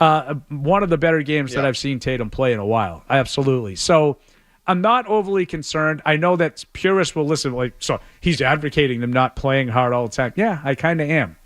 Make sure that you mind your minutes, get everybody healthy to the finish line. They're going to be the top seed, maybe the 2. Mm-hmm. It doesn't really matter to me. Just make sure that everybody is healthy, and focused when you need to be. Now, a different question. Why, and this has been a conversation, why is NBA basketball, from a ratings perspective, not as popular now as it was in the 90s? Is there a reason? Is there a definitive reason? Because I have a couple. I don't have a definitive reason. I do think the propensity of three-point shooting rubs a lot of people the wrong way. But to me, it's not necessarily the amount of three-pointers that are taken. Yeah. Joe Mazzulla, that three-point attempts, that's the key. And, he might be right about that. I just think there are too many guys in the league that take them that shouldn't. Okay. Do you know what I mean? You know what I'm saying? Yeah, I know what you mean. And I think, no one wants to watch them clank off the rim. Now, the Celtics are not one of those teams. The Celtics, virtually every guy is a good three-point shooter. Mm-hmm. I mean, you go, 7 deep? 8 deep? I mean, you with Pritchard, Hauser. I mean, who on the Celtics would you never want to see take a three? Taco Fall. Cornette? Yeah. I mean, who on the Celtics would you not? Anybody else? I mean, Horford, Porzingis, Tatum, Brown, the big one last Holiday, night, but, White, Pritchard, and Hauser. No one would have any problem with any of those guys taking an open three. I think there's a lot of reasons why the NBA isn't as popular. If we're talking about big picture going back to the mid-'90s when it was really, I guess, at its height or at a different level than it is now, I think part of it is the face of the league at that time was Michael Jordan. Everybody liked Michael Jordan. He was the ultimate figure, the ultimate representation of cool. I don't think LeBron James represents that. I think I'm saying LeBron James isn't as likable. Doesn't mean he's a worse person. I think he might be. We're not evaluating his personal life. Right. That's not the part. He's certainly not as beloved as Jordan. I think I don't think there's an argument to be made. He's just not the model of cool that Jordan was. I think the decision had something to do with that. He was crushed for that in a lot of ways. The thing in Miami, joining the super team, the introduction, like all those things really kind of painted him in a negative way. And I think that's part of it. And I'll tell you this, Paul, I don't have personally a problem with the 3-point shooting. I like it. I like watching the ball from a long way out go up and in. I think it's enjoyable. Yeah, it's visually pleasing. That's why I said it the way I did. I don't really have a problem with the amount of 3-pointers that are taken. I want to see more get made, and I don't think. Like I said, the problem, and the Celtics wouldn't be in this. I think the Celtics play some really entertaining games in terms to watch when they're on and they're just hitting and everything's going in. So that doesn't bother me at all. There's too many guys that don't shoot them well. Mm-hmm. They're shooting 25% from 3 and they're taking 5, 6, 7 a game. Yeah, they can't hit them. Right, that's a problem. But the other part of the problem, I touched on this earlier in the show, Mark. Is who it's great that we're in Boston and our team is the team right now, but who's going to challenge them? You need rivalries. Okay. You need rivalries, and they don't have one because I don't think anybody's as good as they are. So you know what I'll counter with? Now, I'm talking nationally. Obviously for us, it's great, but the Celtics always had the Lakers. The Bulls and Pistons. And even to a lesser extent when the Bulls played the Jazz. Yeah. In the finals a couple of times. It was the Warriors and the Cavs. Yep. More recently, who's the team that you think? Who are the rivalries? I don't know what the it was. Who's the Warriors the Celtics' biggest rival right now? It was Miami, probably, but they've kind of fallen. I don't know how real that is. Yeah, it's annoying because they're not anywhere near as talented, but yet somehow they would give the Celtics trouble until last year. They didn't give them any trouble last year. Don't talk to me though about parity because in baseball, there's great parity. Great parity in baseball. You don't know who's going to win. You have big market teams, smaller market, all these different teams. They haven't had a repeat champion in 25 years. Right. So it's not just about that because baseball. I'm not talking parity. I'm talking competition. Okay. No, I don't know what the big rivalry you're going to attack. is. I'm going to open myself up. Here You're going to attack me right now. I know we're up against it, but I loved the fact that the Celtics won the title last year. I found it as uncompelling as it could possibly be because it just was. I'm not going to attack you. I did too. When you just roll in every series and you're not tested at all, it was unbelievable. It's kind of boring. It is. It was. And I know that that's probably an unpopular take. And I'm not telling you I wanted the other teams to win. I didn't. I was glad that my team that I grew up watching won the title. I would say the same thing about the team that I cover. There were times that it got boring when they're going 14-2 and there's no one that not in the playoffs. And you're playing Tim Tebow in the first round in the divisional round. That was boring. And you're playing Marcus Mariota in the divisional round. It was as Dan Shaughnessy aptly called it, the tomato can game. It got kind of dull. When was it exciting? When you played the Manning Colts. Or then you played the Manning Broncos, and there was actually a chance that the other team could win. And the Patriots still found a way to win almost all the time. That, to me, is much more compelling when you have to work for it. Super Bowls were never boring. No, but they were always great games. Great games, and it's a shame because what was better, the 45-10 win over the Tim Tebow Broncos or one of the Super Bowl wins? No, of course, the Super Bowl win. I would have loved a 45-10 win in a Super Bowl one time with all that talent, all the time. Those Super Bowls were great. They were great games. That's what made it. Even the ones they lost, they were always great always games. Coming down to the last possession. 617-779-0985. The reason, though, the NBA, just to circle, but just to finish that point, I think Jordan was a big part. He was such a foundational piece that the league had to promote. And he flew through the air. All of the visuals were so captivating. I think that was number one. He was so likable, Space Jam.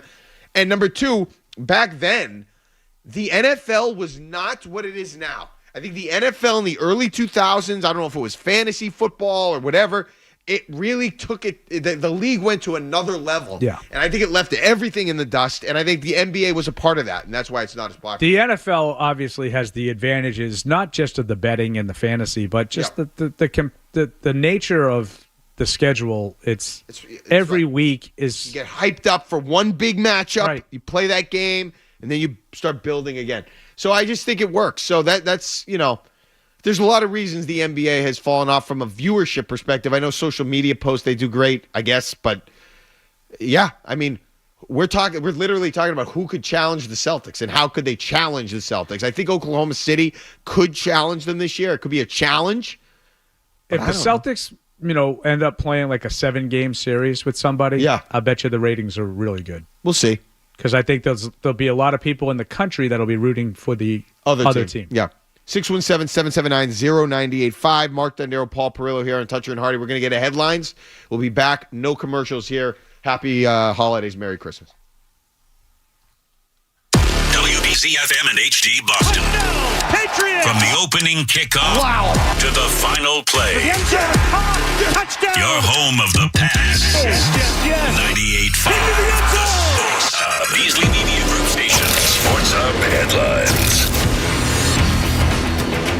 The Celtics gagged away a 15-point third-quarter lead, and they lost the Magic down in Orlando last night, 108-104. Jaylen Brown had 35, but 5 of the Celtics' 19 turnovers were also credited to Brown, as Boston shot just 8 of 32 from three-point land. The Celtics will be back in action on Christmas Day when they host the 76ers. Meanwhile, the Bruins, they used a strong third period to dismiss the Washington Capitals at TD Garden on Monday. 4-1 was the final in that one. Elias Lindholm, a beautiful goal, turned out to be the game winner. Jeremy Swayman stopped 10 of the modest 11 shots he faced on the night. Bees, they've won 2 straight and 4 or 5. They'll be back in action on Friday when they visit the Columbus Blue Jackets. And on Monday Night Football, the Packers blanked the New Orleans Saints in Green Bay by the count of 34-0. Packers now headed to the playoffs, currently 11-4. Sports Hub headlines are brought to you by Safety Insurance, providing comprehensive coverage for your auto, home, and business. Ask your independent agent about safety. I'm Mark Dondero for Boston's Home for Sports. 98.5 The Sports Hub. Next update around 8:30. Here we go. Boom. I win. Kaboom. Yeah. It's a buddy. We've got a passion for Boston sports. Get angry. 98.5 The Sports Hub. Fred describes himself in 7 words. A guy in tights and a cape. And Hardy with blunt honesty. I am not known as Mr. Fun. Toucher and Hardy continues on the Liam Neeson being Liam Neeson. Yeah. I'm there for that. What is this called? Non-stop? It's called Nonstop. It's pretty good.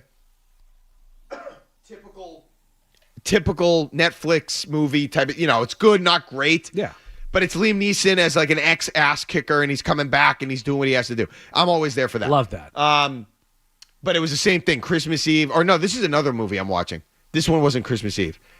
This was called Carry On, and it was Jason Bateman. That's the Christmas Eve one. So I'm getting my Netflix movies mixed up. But the Liam Neeson one I did see Carry On. It's Christmas Eve. Yeah, this isn't an attack, though. This is not an attack. It's a technical issue. It just reminded me there was a bunch of anxiety from the airline having to ground planes on Christmas Eve. That's why I brought it up. Yeah. So Carry On was heavily promoted by the NFL.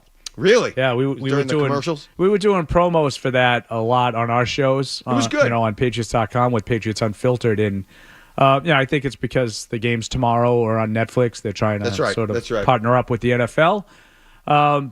Yeah, it was good. It was kind of good. Bateman's good. Yeah, kind of. I love Jason Bateman. He's good. Pretty much in everything he's in. But we you get kind of a mindless couple hours out of that one. That's all I'm looking for sometimes. Good stuff. So that's too bad. I mean, obviously on Christmas Eve you don't want to see that. I don't know what the technical issue was. I was actually in Florida. Do you remember over the summer when the servers went down or whatever happened? There was like another technical issue for a day. Something happened. Microsoft went down or something. Yeah. I was like the last guy on the flight. I didn't even have a boarding pass. I couldn't download my boarding pass. They let me on the plane to fly back from Orlando. Somehow I made it back before all the flights were grounded. So that was, you don't want to be in that situation. Okay. So we're just talking about the NBA and the Celtics, and they're not really concerned about what's going on with them. I just happen to see Cleveland, This has gone on a little longer than I was anticipating. 26-4. Yeah. That's not bad. No, they're a legit team. Not bad. They're a legit team. Yeah, and I know they weren't healthy last year. A lot of people were like, well, they fell apart last year. Well, they fell apart when they lost personnel. It's not just like they fell apart. And that's what I think separates the Celtics from most of these teams. I mean, they have so much depth that they can withstand, like people aren't even talking that Tatum didn't play last night. Yeah. I keep seeing like the Bucks went to Chicago and won without Giannis and Lillard, which is a good win. That's a good win on the road, without your two top guns. But the Celtics do it so often that like the fact that Tatum didn't play isn't really even part of the story. Because they've proven that they can win without those guys so often. You think Cleveland could be a real threat to the Celtics, like actually win? Because we know that you could be in you could have a 6-game playoff series, but not actually be a threat. Like the Celtics, I always use this example. The Celtics in 2002 against the New Jersey Nets. The series went 6 games. There was a huge comeback in one of those games. The Celtics won. Game 3, yeah. But they were never actually really in a position to beat that team. They were never going to beat them, despite the fact that win 6 games. Yeah, I'll give you another example of a non-competitive 7-game series. I know what you're going to say. First round of 2008 with Hawks. Atlanta. Yep. Yeah. That's right. I mean, they won 3 close games in Atlanta and were a nuisance. Right. And they got blown out by 25+ in every game in You Boston. never really thought they were at risk of losing the series. So that's a good point. But are these teams, the Thunder and the Cavs, because you brought it up, are they real? Could they actually beat the Celtics 4 out of 7 times? I don't think so, but I will say that the 2 games against, I think they played twice. They were, good competitive games. The games against Cleveland. I don't know. I don't know if they're ready. I do respect Mitchell's ability to sort of take the game over. You talked about Miami earlier. Like Jimmy Butler would do that. Yeah. And that's why they were dangerous. I think Mitchell has that same kind of quality. More than any guy in the Celtics. They have the team, they have the collaborative effort, and they can do things and close out games.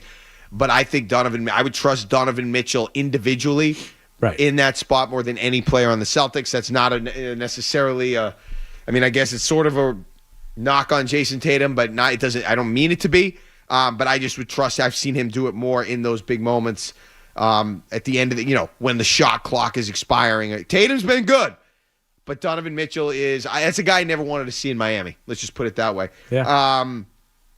Okay, so real quick, I just talked about traditions. Best traditions in Boston sports. I'm going to give you the Boston in general. Best traditions on playing off of Christmas traditions.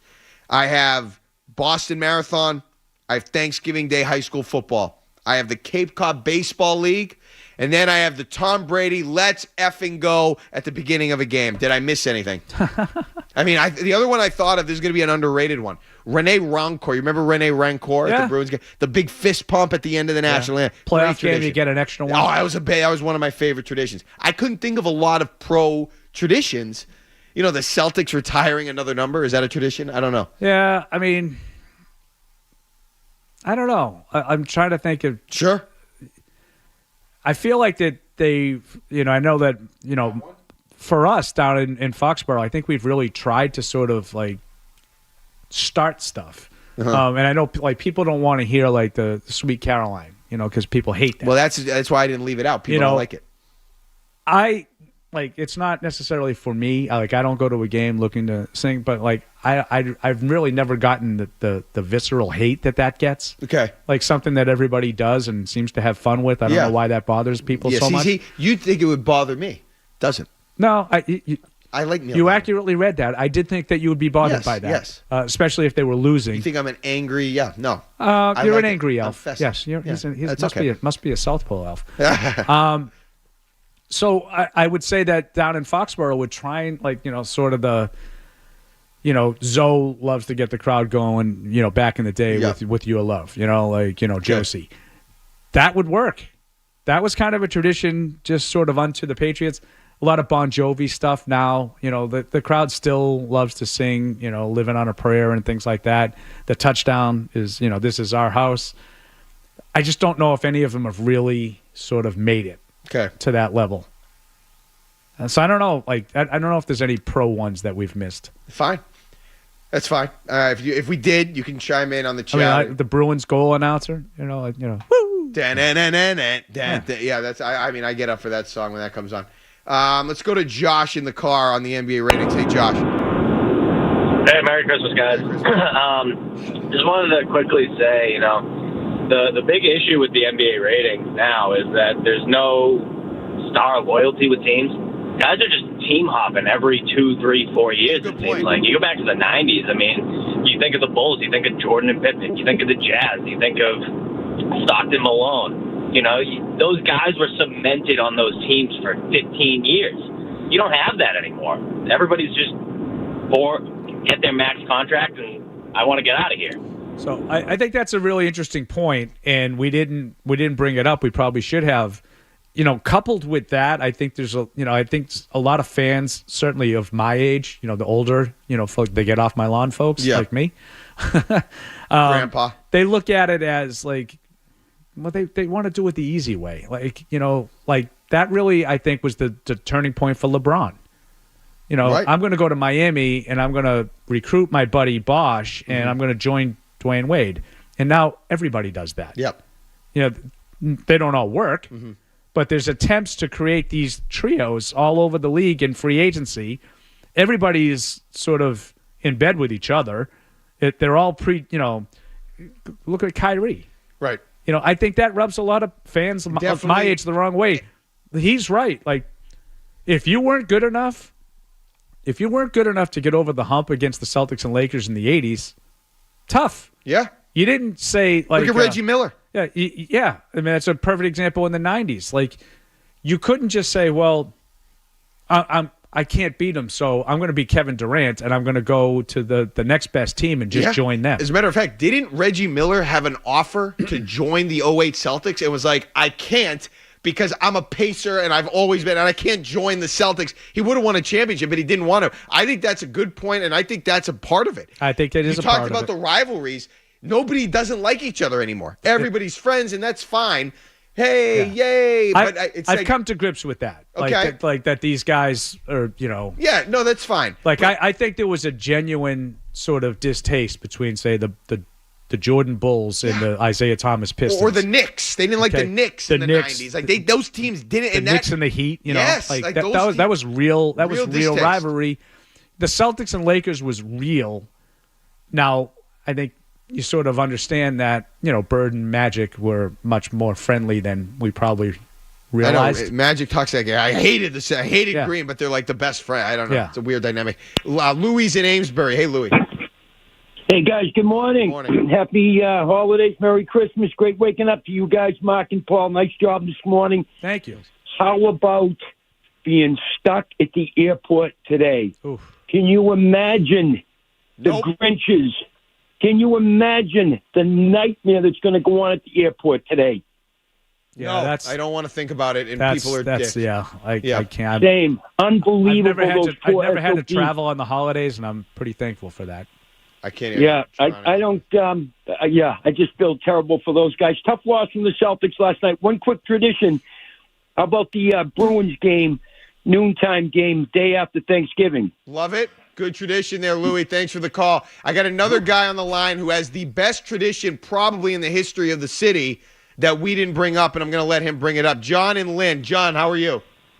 Good morning. How are you? Hey, guys, thanks for working on the holiday. I was a little firefighter for years, and I know it's tough, so it's good to hear you out there. Hey, Mark, you might be too young to know this one, but... Say it. This is the one.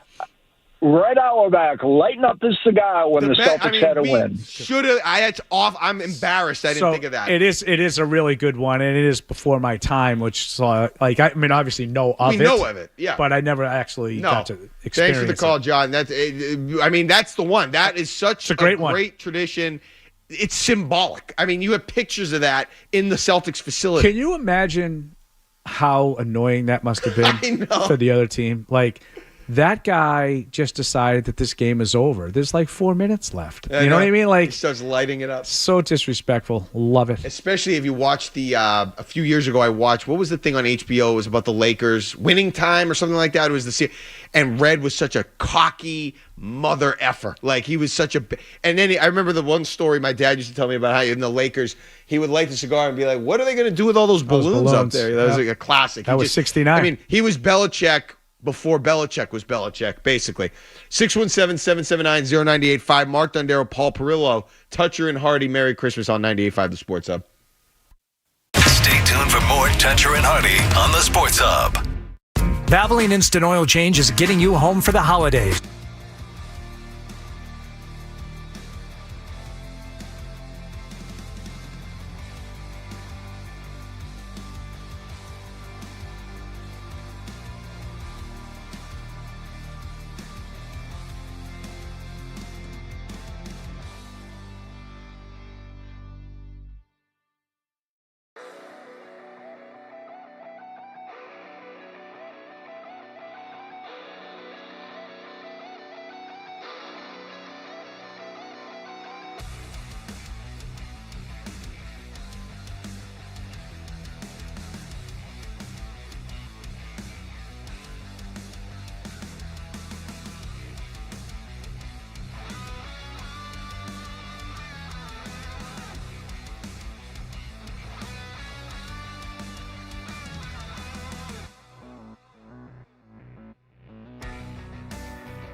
Back here on Toucher and Hardy, Merry Christmas, Happy Hanukkah. You got a Twitter question. What's the most overrated Christmas song from A.J. Wills?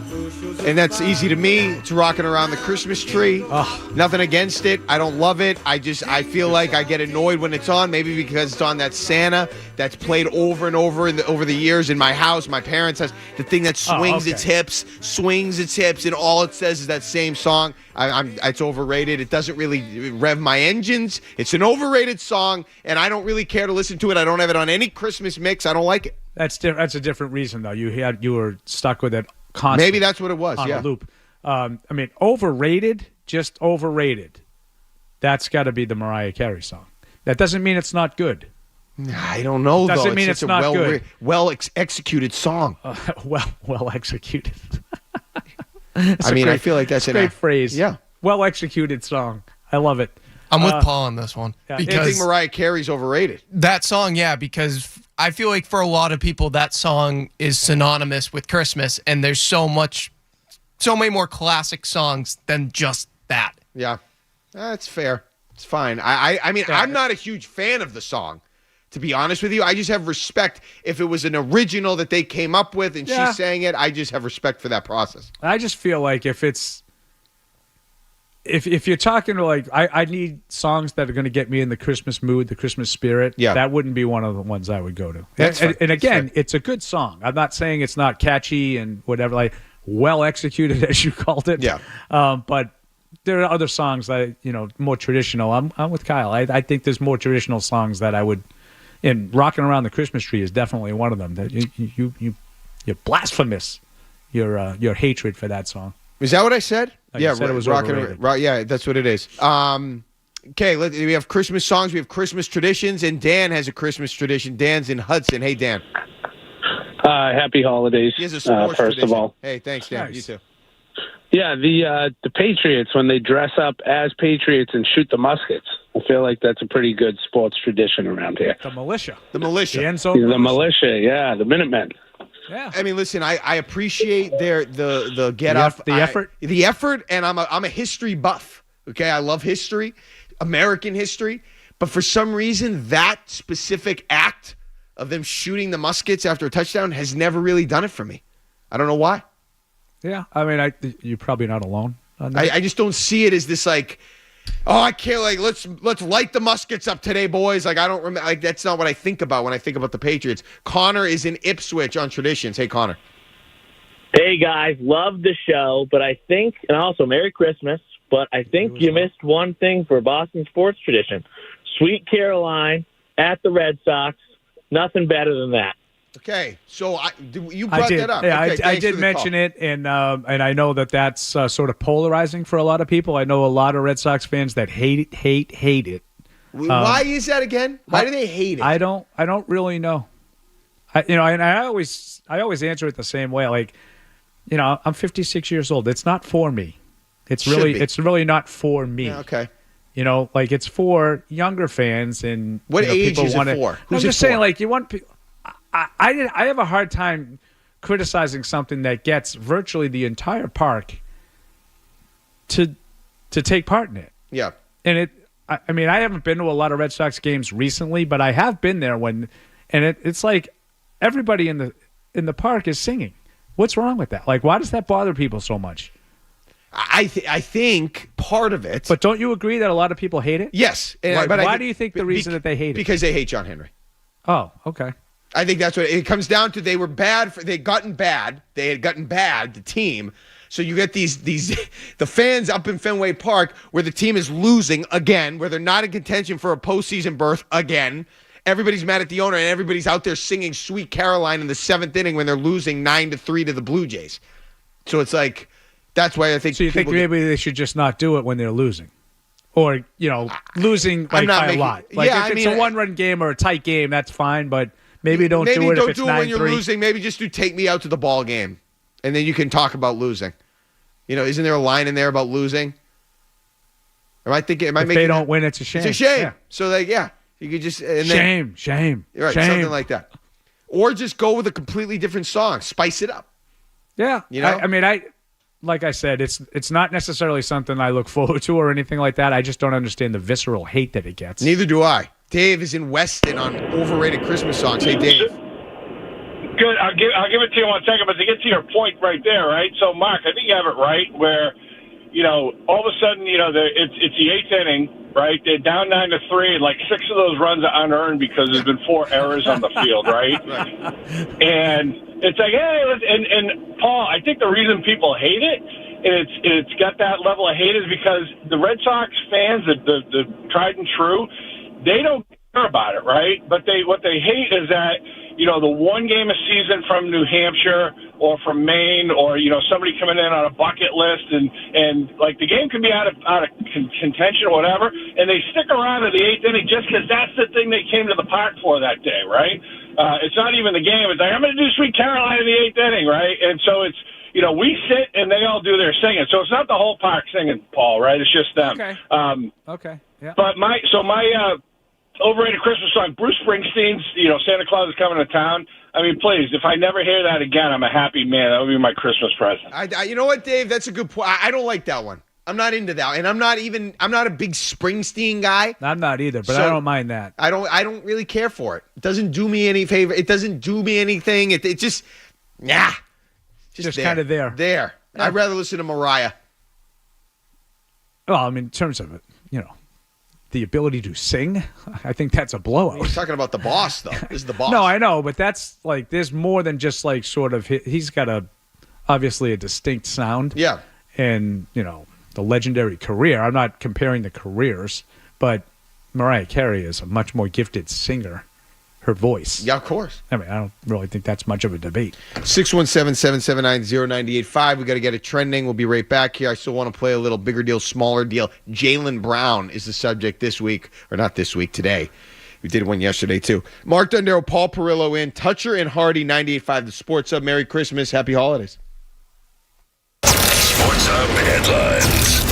Celtics choked away a 15-point third-quarter lead and were clipped by the Magic down in Orlando last night, 108-104. The final, Jaylen Brown, 35 points, but had 5 of the Celtics' 19 turnovers as Boston shot.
quick about this. Sorry, I'm at the gym. But people don't like Sweet Caroline because it's creepy. It's about 11-year-old Caroline Kennedy. That's creepy. That's gross. It's not really creepy, but whatever. I know that's a very common perception, but whatever. Here's the one from Twitter. DMX Reindeer. That's a great song. The DMX Rudolph the Red-Nosed Reindeer track is a great. I forgot about that one. That is not overrated. That's a funny one. Another tradition, Boston sports. Red Sox, the game day. We said the marathon. Red Sox game day in association with the marathon is a great one. Oh, yeah, the 11 o'clock game. The 11 o'clock game. Yeah, that's a good one, actually. 11 o'clock first pitch. Okay, we have another random ask message. Is this one for Paul? The AFC Championship game at Foxborough used to be a good tradition. That was a great tradition. I didn't take it for granted, though. I remember back in 2017, I said to myself, this is not going to happen. I even remember clipping the CBS intro music because I was like, I got so excited when that music would come on and it would be a huge, Manning and Brady or something like that. And it just went away and we don't have that anymore. Random ask message for Paul. Paul, what's the one thing, this is from @MistletoeManiac. Paul, what's the one thing that has happened in your life as a sports fan that made you swear in front of a family member? I swear all the time. Okay. In front of family members. So here, I think, so for me, I swore, I'm pretty sure, I dropped a massive F-bomb in front of my mother-in-law do you remember when Odell Beckham made that catch against the Cowboys? I think we were watching it or something, and I was like, right in front of everyone. They were like, Mark! But I mean, that catch was crazy. Yeah, I'm trying to think of a particular were you mad crushing loss. Yeah. And I don't know if I have one in particular that stands out, but I'm sure there's a million examples. I just can't really think of one prime one. I Bruins Blackhawks Stanley Cup final. Yeah, when they gave up their goal. Because I thought they were going to win Game 6 and force the Game 7. Sure. And they gave up 2 goals in the last 2.5 minutes. But when they gave up the tie-in goal, I think I had a little an animated reaction. Yeah, okay. I think I was pouting a little too much. But that kind of stuff. Okay. I just probably too many to count. I have a terrible mouth. No, it has. Kyle's just asking about the offensive line. It's been so bad. I've sort of been conditioned to just kind of expect it. But there have been times they're not playing big games, and there really hasn't been this. I'll tell you another one. I just thought of one. Give me another one. The Miami Miracle. That's one. The Kenyon Drake. As he's running and Gronk is sort of diving and trying to get him. We were just like, I don't even know if it was just pure anger or just sort of awe. Yeah. I can't believe that just happened. I couldn't believe it. And they won the Super Bowl that year. Yeah. Here's another one. Remember a couple of years ago, Jacoby Myers throwing the pass that Chandler Jones picked off? And that's another one. Come on, man. That's another one. Brutal. John in Franklin wants to talk about Drake Maye. Hey, John. Hey, guys. What's up? What's up? So, listen, I'm not a Patriots Kool-Aid drinker, and honestly, I could spend the next hour criticizing them. But here's what's really bothering me. People saying how, Maye threw a bad interception in Buffalo, and he did, don't get me wrong, but kind of criticizing Maye about turnovers and stuff. Do we just want to completely gloss over the fact that he is working with hot garbage for receivers and offensive line? Literally, it's embarrassing what he has to work with. And there's an old adage in the NFL, right? And I actually think it's very true when it comes to elite quarterbacks. And you have to make chicken salad, and I'll keep this PG, out of chicken crap, okay? Yep. And it's very true. And to say his receivers and offensive line are chicken crap would be kind. I'd like to use other words to describe them. My point being is, honestly, as a 22-year-old kid, he is an absolute star, in my opinion, right now, and that's working with absolutely nothing. So their number one focus in this offseason should obviously, and this is obvious, to get him receivers that can actually play the position and offensive linemen that can block him. And then I'll talk about being disappointed that he can't win these games. But I just don't know how anybody expects him to win games when he has players that can't even go up and get the ball or actually, this is the biggest key. make separation against defenders. So it's just gross, the roster mismanagement that's been taking place over the couple of years. And thanks for the call, Josh. Sorry, I'm going to cut you off. I don't. Nothing John said is wrong. Okay? No, but I will just add, I am okay with the. And I heard, I think Felger and Mouse were talking yesterday that somebody thought he took a step back in the game yesterday or on Sunday. I didn't agree with that. I think that was a little strong. I did hear that as I was driving home. I agree with you. He just listen. I am okay though with beginning the process of trying to assign a little accountability on Drake Maye and not having it all just be chalked up to he's playing with chicken bleep or he's a rookie. It's time that he needs to sort of straighten himself out and stop doing some of the bad plays so we can let the good plays flourish. Right. I would say the one part that I disagree with him on is he says that why isn't anybody talking about it this way? I think everybody's talking about it the way he just described it, and very few people are talking about the turnovers. Mm-hmm. I think the turnovers are the part that gets glossed over, not his lack of weapons.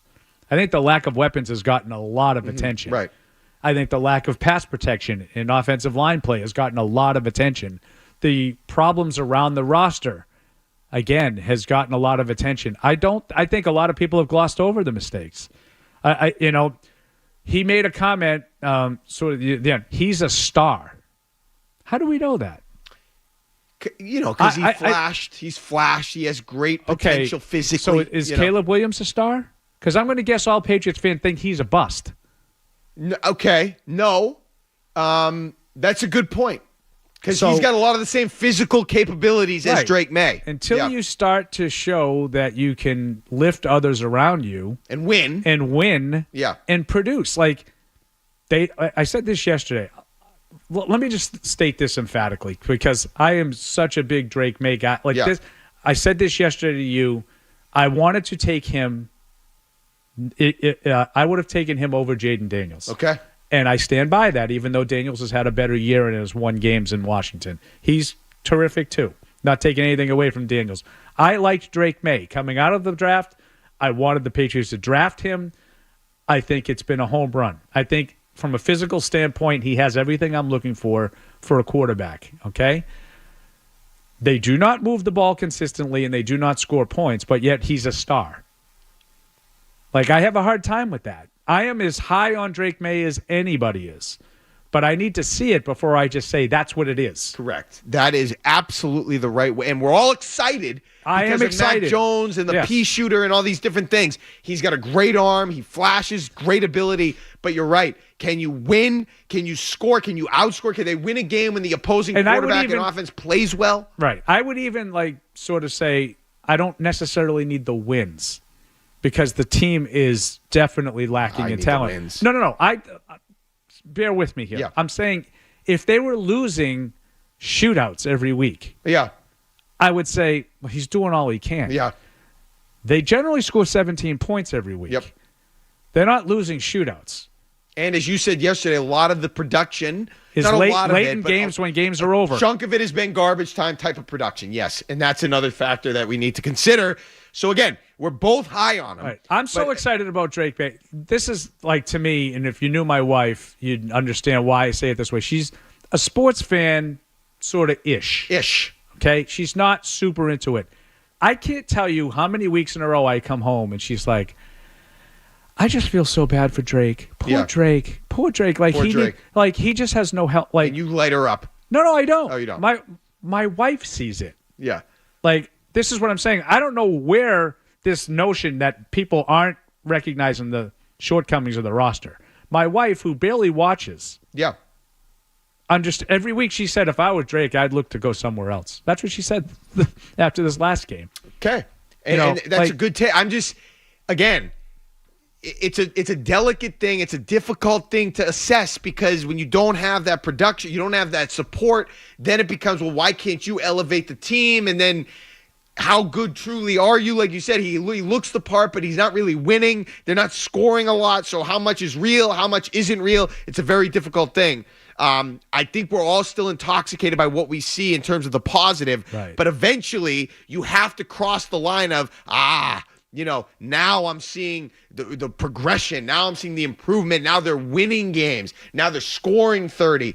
When do I get worried when that doesn't happen? That's the question. That's what we're trying to figure out. I think there are a lot of examples, and if you look back, of young quarterbacks who are constantly losing games that are putting up a lot of yards and stats and whatnot, and that doesn't necessarily mean they're really good players. So that's my only caution. I am, would you say, intoxicated with everything about Drake Maye. I'm all in. In Mac Jones's rookie year in November, they were the 1 seed. Now I get they went on the spending spree and they had some people around, but they were the 1 seed. Now they're worse than they were last year, so there's a lot of things going on. More traditions, if you want to get in on that, 617-779-0985. I still think Cape Cod League, that's a top of the list type of tradition. I've never been to a Cape Cod League game. Are you serious? Yeah. Oh man, I had an invitation to go down to a tryout when I was. It's Norman Rockwell. When I was, go down. Between my junior and senior year in college. Did you play college ball? I did. Oh, you did. Not at a high level. You went down to a Cape League tryout. That's pretty good. No, I was invited down, and I knew I was not at that level, and I turned it down. I did not go. Come on. I did not go. Yeah. I also had to work. Okay. But it's a great game. Great take. Great I've never actually gone to a game. Yeah, you got to go to a game. These best players in the country. Oh yeah, go down there. I mean, it's legit baseball. 617-779-0985. Mark Dondero, Paul Perillo. This is Toucher and Hardy. Merry Christmas, Happy Hanukkah. 98.5 The Sports Hub. You're listening to Toucher and Hardy on the Sports Hub.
Really, so like when I hear people saying that they need to see the wins and that they're disappointed that, the Pats are in these games and then losing and it's not good for Drake, I think it's just the opposite, right? I mean, they're playing well enough in most of these games where they're in it and they can win, and they're still losing, which sets us up to be in a much better draft position and be a better team in the future.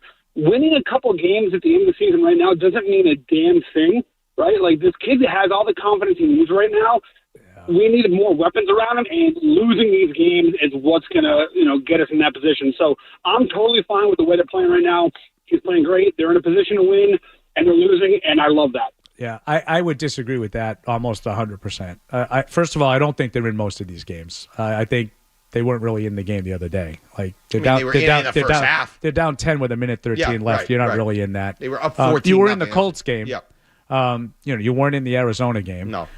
You weren't really in the Houston game. You weren't in the Miami game. Like most of his starts, they really haven't been in. Even the one-score games, like this past one, it's one score because they're scoring last.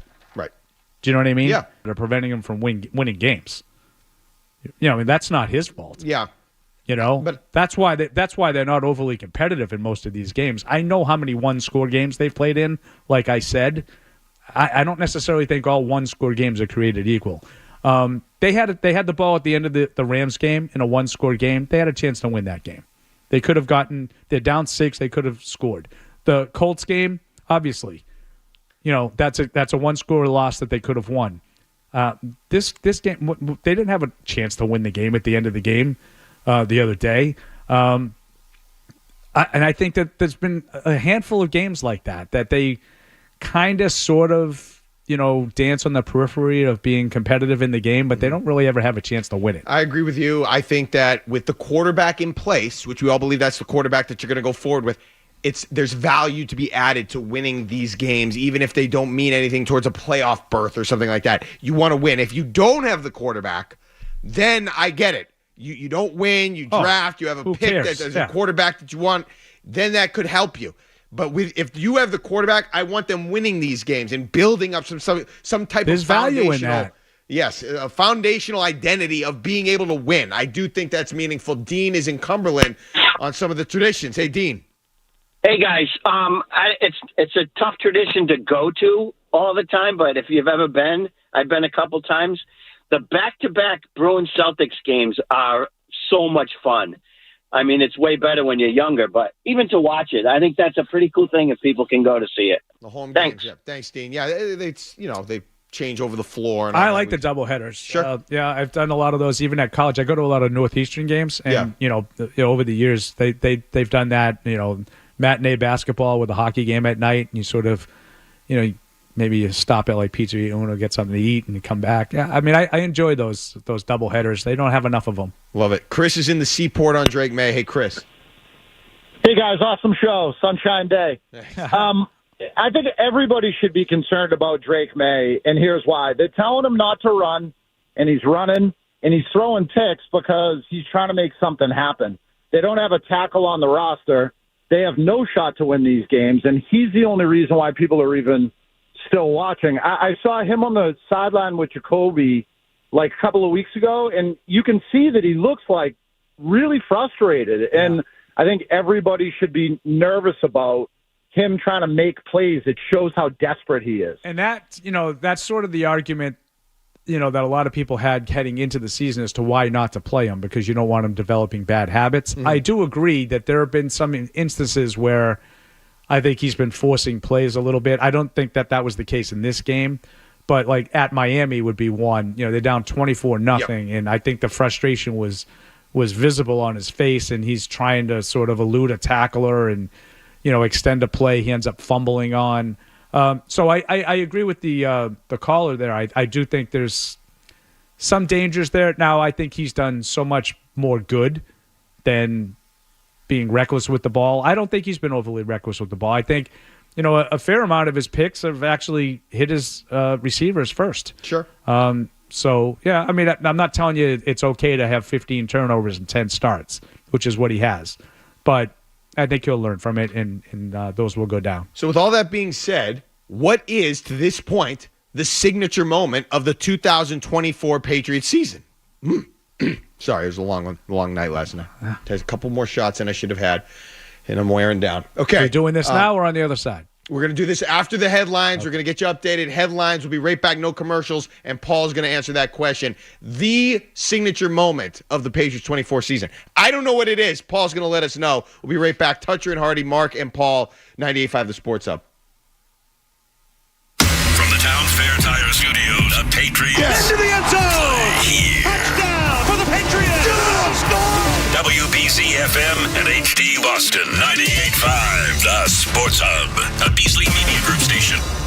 Sports Hub headlines. Celtics gagged away a 15-point third-quarter lead and were clipped by the Magic down in Orlando last night, 108-104 the final. Jaylen Brown had 35, but also had 5 of the Celtics' 19 turnovers. As Boston shot just 8 for 32, that's 25% from 3. Celtics will be back in action on Christmas Day when they host the Sixers.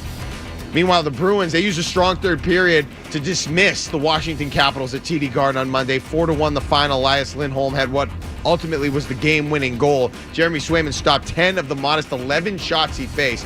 Bees have won 2 straight and 4 of 5. They'll be in Columbus on Friday to take on the Blue Jackets. And on Monday Night Football, the Packers blanked the New Orleans Saints last night in Green Bay. 34-zip was the final. Packers now 11-4. They're headed to the playoffs. Sports Hub headlines are brought to you by New England Recovery Center. If you or someone you know is struggling with substance use, the New England Recovery Center in Westboro can help. Recovery is possible. Inpatient program admission is available 24/7. Visit newenglandrecoverycenter.org or call 877-MY-REHAB. I'm Mark Dondero for Boston's Home for Sports, 98.5 The Sports Hub. Next update in about 30 minutes. Sports news breaks in Boston. Officially from the Boston Bruins. It breaks here. Boston Bruins general manager Don Sweeney announced today, November 19th, the team has relieved Jim Montgomery of his duties as head coach. For the latest updates, Associate coach Joe Sacco will assume interim head coaching duties. And the analysis. To me, this isn't enough. I think they got to shake up the locker room. Stay right here. We'll see how this goes. Boston's home for breaking sports news. 98.5 The Sports Hub. He's elongating. Weekday morning. Here goes Hardy. Toucher and Hardy. I no longer love them. Let's go. Let's ride. 98.5. Let's roll. It's the signature moment of the 2024 Patriots season. What is it? What's the best moment of their year this year? I mean, if I'm picking one singular moment, it has to be, in my view, the opener. They could not have opened the season in a much better fashion than they did. I thought they played about as well as they're capable of playing in that game. And I know that Cincinnati had something to do with that. I'm not ignoring that. But there were very few penalties. I thought Jacoby Brissett scrambled around, showed a lot of toughness, made a lot of plays. Take him to the hill, yeah. Made a lot of plays. They ran the ball with aggressiveness. I think there's some crazy stat in that game where Ramondre Stevenson had like 118 of his 120 yards rushing were after contact. Mm-hmm. I just thought, and you finish it off with take him to the hill, and that's how they finished the game, just running the clock out with first down after first down from Stevenson.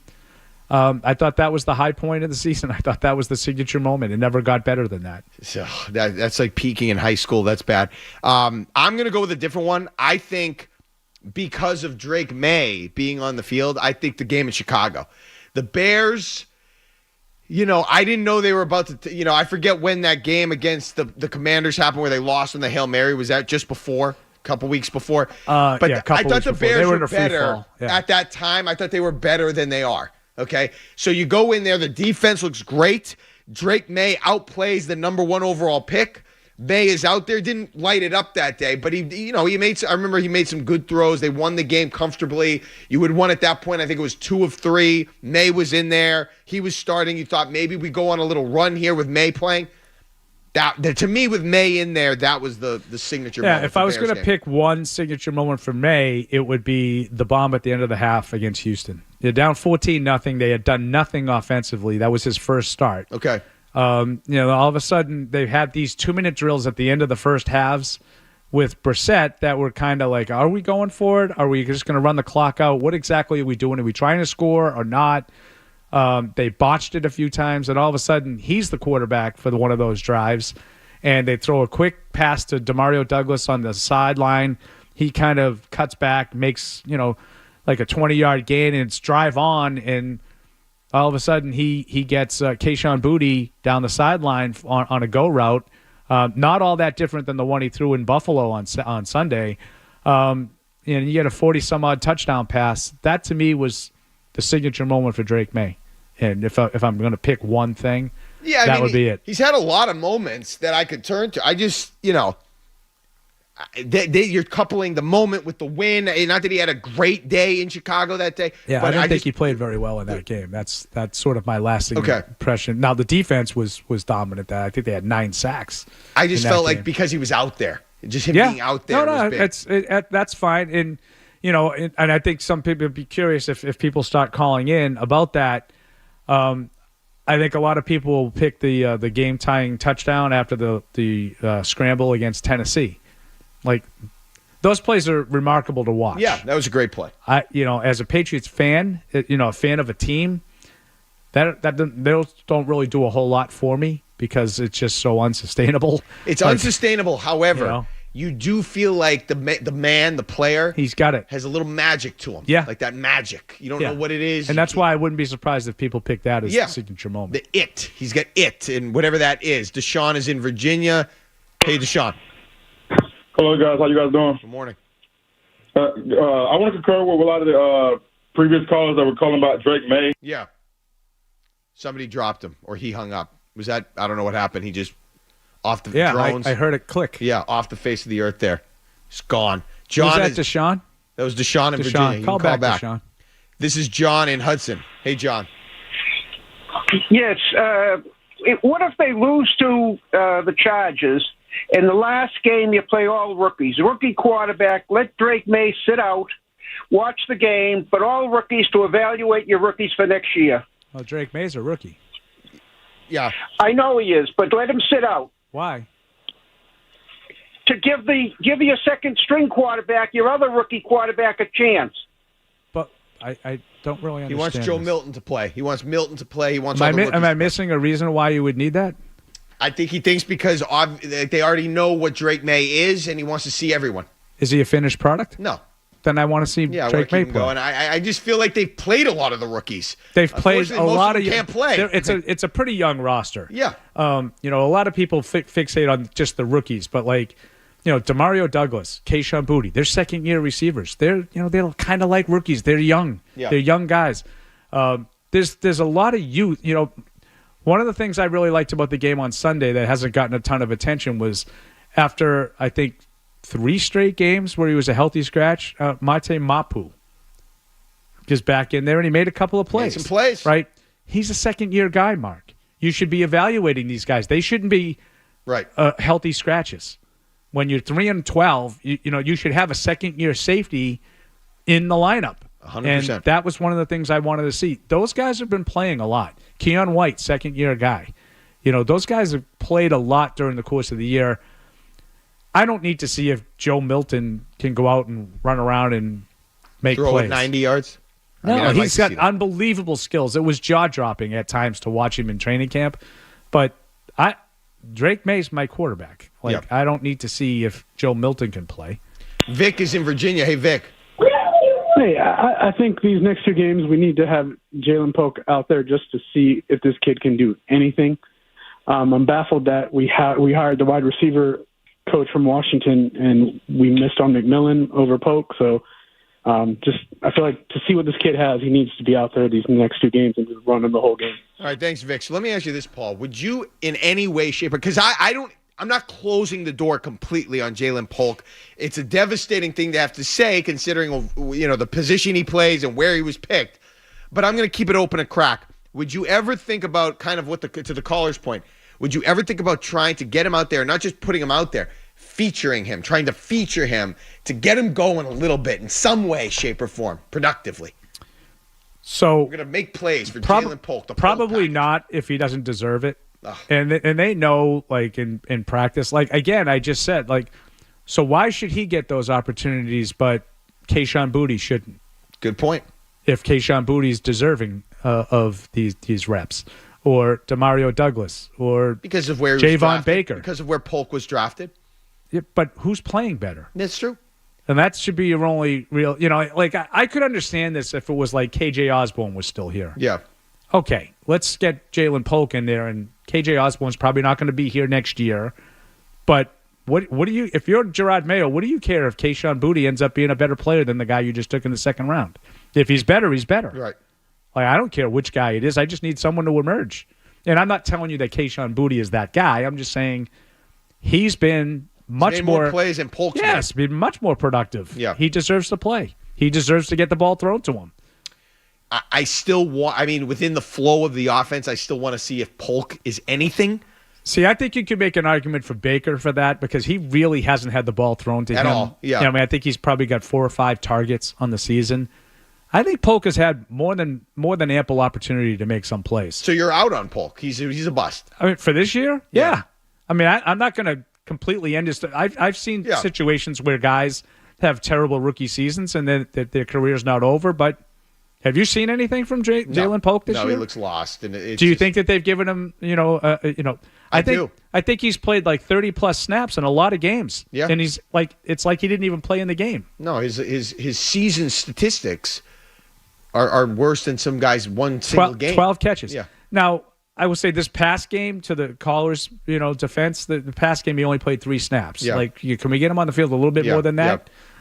Sure, but I don't want to force feed him if he's not deserving of that. No, and I'm just so starving. I'm starved for a guy like that to emerge, and it's not going to happen with him. I think he's the Jalen McMillan thing is interesting too. Like Washington, I don't know if you watched a ton of Washington last year. It was obviously Odunze is the number 1 guy. Yeah. McMillan's the number 2 guy. He got hurt. That's why Polk played so much. Polk sort of emerged when McMillan was out. Yeah. And I don't really think that many people and many talent evaluators thought that Polk was the better prospect. What team is he on in the NFL again? Tampa. Yeah, that's right. They were saying in that game the other night, a lot of people thought he might have been the most talented of those Washington receivers. So I didn't know that. That's what they said. That's over what Odunze, Tirico but said. I think that most people would have told you that McMillan was the better prospect over Polk. He had gotten hurt the last year. Okay. Well, they need to find it from somewhere, and they need to draft. And this all comes back to the draft thing that we talked about a lot yesterday. We haven't talked about as much today. They've got to just find ways to draft and be productive drafting. 617-779-0985. Mark Dondero, Paul Perillo here, Toucher and Hardy, 98.5 The Sports Hub. You're listening to Toucher and Hardy on the Sports Hub. Hey, it's Dondero, ready to shoot your shot? Log into BetMGM every day and play the new Fast Break basketball game for your chance to win prizes. All you need to do is log into BetMGM, head to the promotions page, and fire up Fast Break, and you'll find yourself on the b-ball court ready to make a play. Choose to pass the ball to the shooting guard or small forward, or take it to the rim yourself and go for a slam dunk. If you score a basket, you'll win a prize like a boost token, $50 bonus bet, or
Texans, Ravens, I believe, is the other one. Yeah. Let's play a little bigger deal, smaller deal right now, quick, while we have the chance. The subject of bigger deal, smaller deal today is Jaylen Brown. Okay? Just run through it quick. I'm interested. Jaylen Brown, bigger deal, smaller deal than Paul Pierce. Smaller deal than Paul Pierce. Smaller deal than Paul Pierce. Yeah. Okay. Paul Pierce, it's funny. Paul Pierce, like Jaylen Brown, I don't think either ever started an All-Star game. Yeah, so I like Jaylen Brown as a player more than Paul Pierce, but I don't think that I probably have a very popular opinion on that. I think most people would go with Pierce. Pierce is the answer, I think. I think still Paul Pierce is the bigger deal. Now, could change, though. Okay, bigger deal, smaller deal. Jaylen Brown or Ty Law? Ty Law. Bigger deal than Jaylen Brown. Hall of Famer. Okay. That's true. Yeah. I mean, he wasn't ever the MVP of anything, but at that position, you don't really win. I mean, Dexter Jackson won MVP of the Super Bowl back in the day. I was going to say he easily could have won MVP of that Super Bowl. He could have. He might, maybe. 36. I mean, Brady. Yeah, I have no problem with Brady. drive, He could have picked Adam. Yeah. But I mean, Ty Law's pick 6 was the biggest play in that game. Jaylen Brown, bigger deal. Sort of going with who's like better, and I think Jaylen Brown is better what he does than Pedroia, a great career. Great career. I'm not saying that. Well, people think he's a borderline Hall of Famer. Jaylen Brown, bigger deal or smaller deal than Patrice Bergeron? Oh, that's got to be Bergeron. I mean, he's revered. Bergeron. He is revered, but that doesn't mean he's a bigger deal. Yeah, I'm going with Bergeron. All right, Bergeron. Jaylen Brown, I think. Full disclosure, Bergeron, one of my favorite all-time athletes. Of course. You can't not like Patrice Bergeron. I mean, that's like not liking Elf. He gets a lot of static on this station. What does? For being overrated. Bergeron. I also think that's the 2 to 6 show that does that. Well, I think it's a lot of people, though. It's not just in this station. It's another station that does it as well. Well, listen. I mean, is he like Sidney Crosby? No. But he's a great all-around hockey player. He's a great all-around hockey player. But they still only won one championship throughout all those years when he was in his prime, when that core was intact. This is true. There was a reason they only won one championship. So if you're going to come at me that he was overrated, I'm not going to really, shut your ass down. Because, I mean, I'm not going to necessarily make the point, but something was amiss. And that's all I'm saying. I think Jaylen Brown is a bigger deal, though. Bigger deal. He can take over a playoff series. I didn't ever remember Patrice Bergeron taking over a playoff series. So I think Jaylen Brown's a bigger deal than Patrice Bergeron. I love Bergeron. Okay, Jaylen Brown, bigger deal, smaller deal than Manny Ramirez. No, smaller deal. Smaller deal. Manny was different level. Plus the aura of Manny was just ridiculous. Okay, bigger deal, smaller deal, Jaylen Brown or Kevin McHale? McHale. I can't go. Yeah, you're not going to go off of your youth there. Yeah. I mean, can't. I mean, I can't do it. Can't do it. How many Won't times do it. was McHale Finals MVP? I mean, maybe he was. I honestly don't know. He wasn't. Okay. He wasn't, but that's not like. See, I'm going to give Jaylen Brown is a bigger If Kevin deal. McHale played the finals, I mean, I don't want to be disrespectful. No, be disrespectful. Be disrespectful to me. The Celtics teams that Kevin McHale had to play to win, I mean, they had to get rid of. No respect for their path. Right. You're one of the haters. Come on. Like, it was just like, it was like someone had to win MVP. There was no chance that anybody in the other team was going to do anything about it. Like, all right. Please. McHale also did win 3 titles, too. So. Won 3 titles. And having to go through, like, unbelievably tough Philadelphia teams just to get to the finals. Like, I didn't watch him play. It's before my time, so I'm not qualified, I guess. Last one, bigger deals. Jaylen Brown, bigger deal, smaller deal than Julian Edelman. I'm going to go Edelman with that one, too. You got to go Edelman. As of now. Now, that could if Brown ends up with 3 and 2 finals MVPs, I mean, Edelman was never an all-star. Brown's been an all-star. Yeah. So that's a factor. But Edelman was so good, and we're not going to get into the whole Hall of Fame thing now. No, you're going to do that on your own time. I'll do that on my own time. Do you go nationally with this? Like, is this not – if we're going nationally, I think it's Brown. You might be right about that. That's a good point. Even with the podcast? If you're taking it national, I think Edelman was one of those guys that, like, people thought, there's that guy. He caught a couple of passes in playoff games. Brady made him. You think Brady made him? Oh, yeah. You don't think he would have been good on another team? Good? Yeah. Or, like, you're talking about, like, that he should be in the Hall of Fame? What was Wes Welker before he got to the Patriots? Well, he was a nuisance, but he wasn't like some... Correct. Yeah. That's what Edelman would have been. Yeah. I think you can make the argument if he signed with the Giants, there's a chance he may never have a 1,000-yard season. Sure. I think there's probably truth to that. Good. I mean, the thing I really like about Edelman is, like, kind of similar to Welker, just like completely self-made. With Edelman, a college quarterback who ran like an option, and they just decided, we're going to make you a receiver. And he did it. Mm-hmm. He made that transformation. He was able to do it. Like, that's impressive to me. It is what he did. But I mean, I don't want to overstate, the career and the ability. He made a lot of big plays and big moments for them, and all-time Patriot, absolutely. All right, another message here. I'll ask you this one, Paul. What's the more stunning sports stat to you? That in 9 Super Bowl appearances with Tom Brady, the Patriots never, ever scored a first-quarter touchdown? Or in his entire career golf, Tiger Woods has won or has been a part of just one Ryder Cup victory? More stunning stat. The Ryder Cup. That's a stunning stat. Do you know which Ryder Cup he won? No. Oh, no. Which one? No, Country Club in Brookline, yeah, 1999. Was it's the only one. In all the years and they do it every 2 years, not 4. That's the only time that he was a should part be of a so winning even team. That it sort of goes back and forth, the Ryder Cup, and the fact that he's been on a lot of losing ones. Yeah, it's unbelievable. And I'm not blaming him for it. I'm just saying the fact that they haven't just sort of gone back and forth. I'm not sure if this is still the first quarter touchdown. Isn't it points of any kind? I don't think they scored in the first quarter of any Super Bowl. I thought it was a touchdown. That to me, that's kind of like a quirky stat, that they never scored in the first quarter. I mean, it's still unbelievable to me. I don't know. It never bothered you? It bothered me. Did it bother me? It bothered me. These are the things that keep you up at night, It doesn't Mark. keep me up at night, but it bothers me. I don't understand. Those 6 titles that we won, I would feel better about it if we scored in the first quarter just once. I did want one blowout. Considering how good and dominant they were for so long, I was rooting. I wanted a party. There were so many times where I couldn't even enjoy the damn halftime show because of something that happened right before.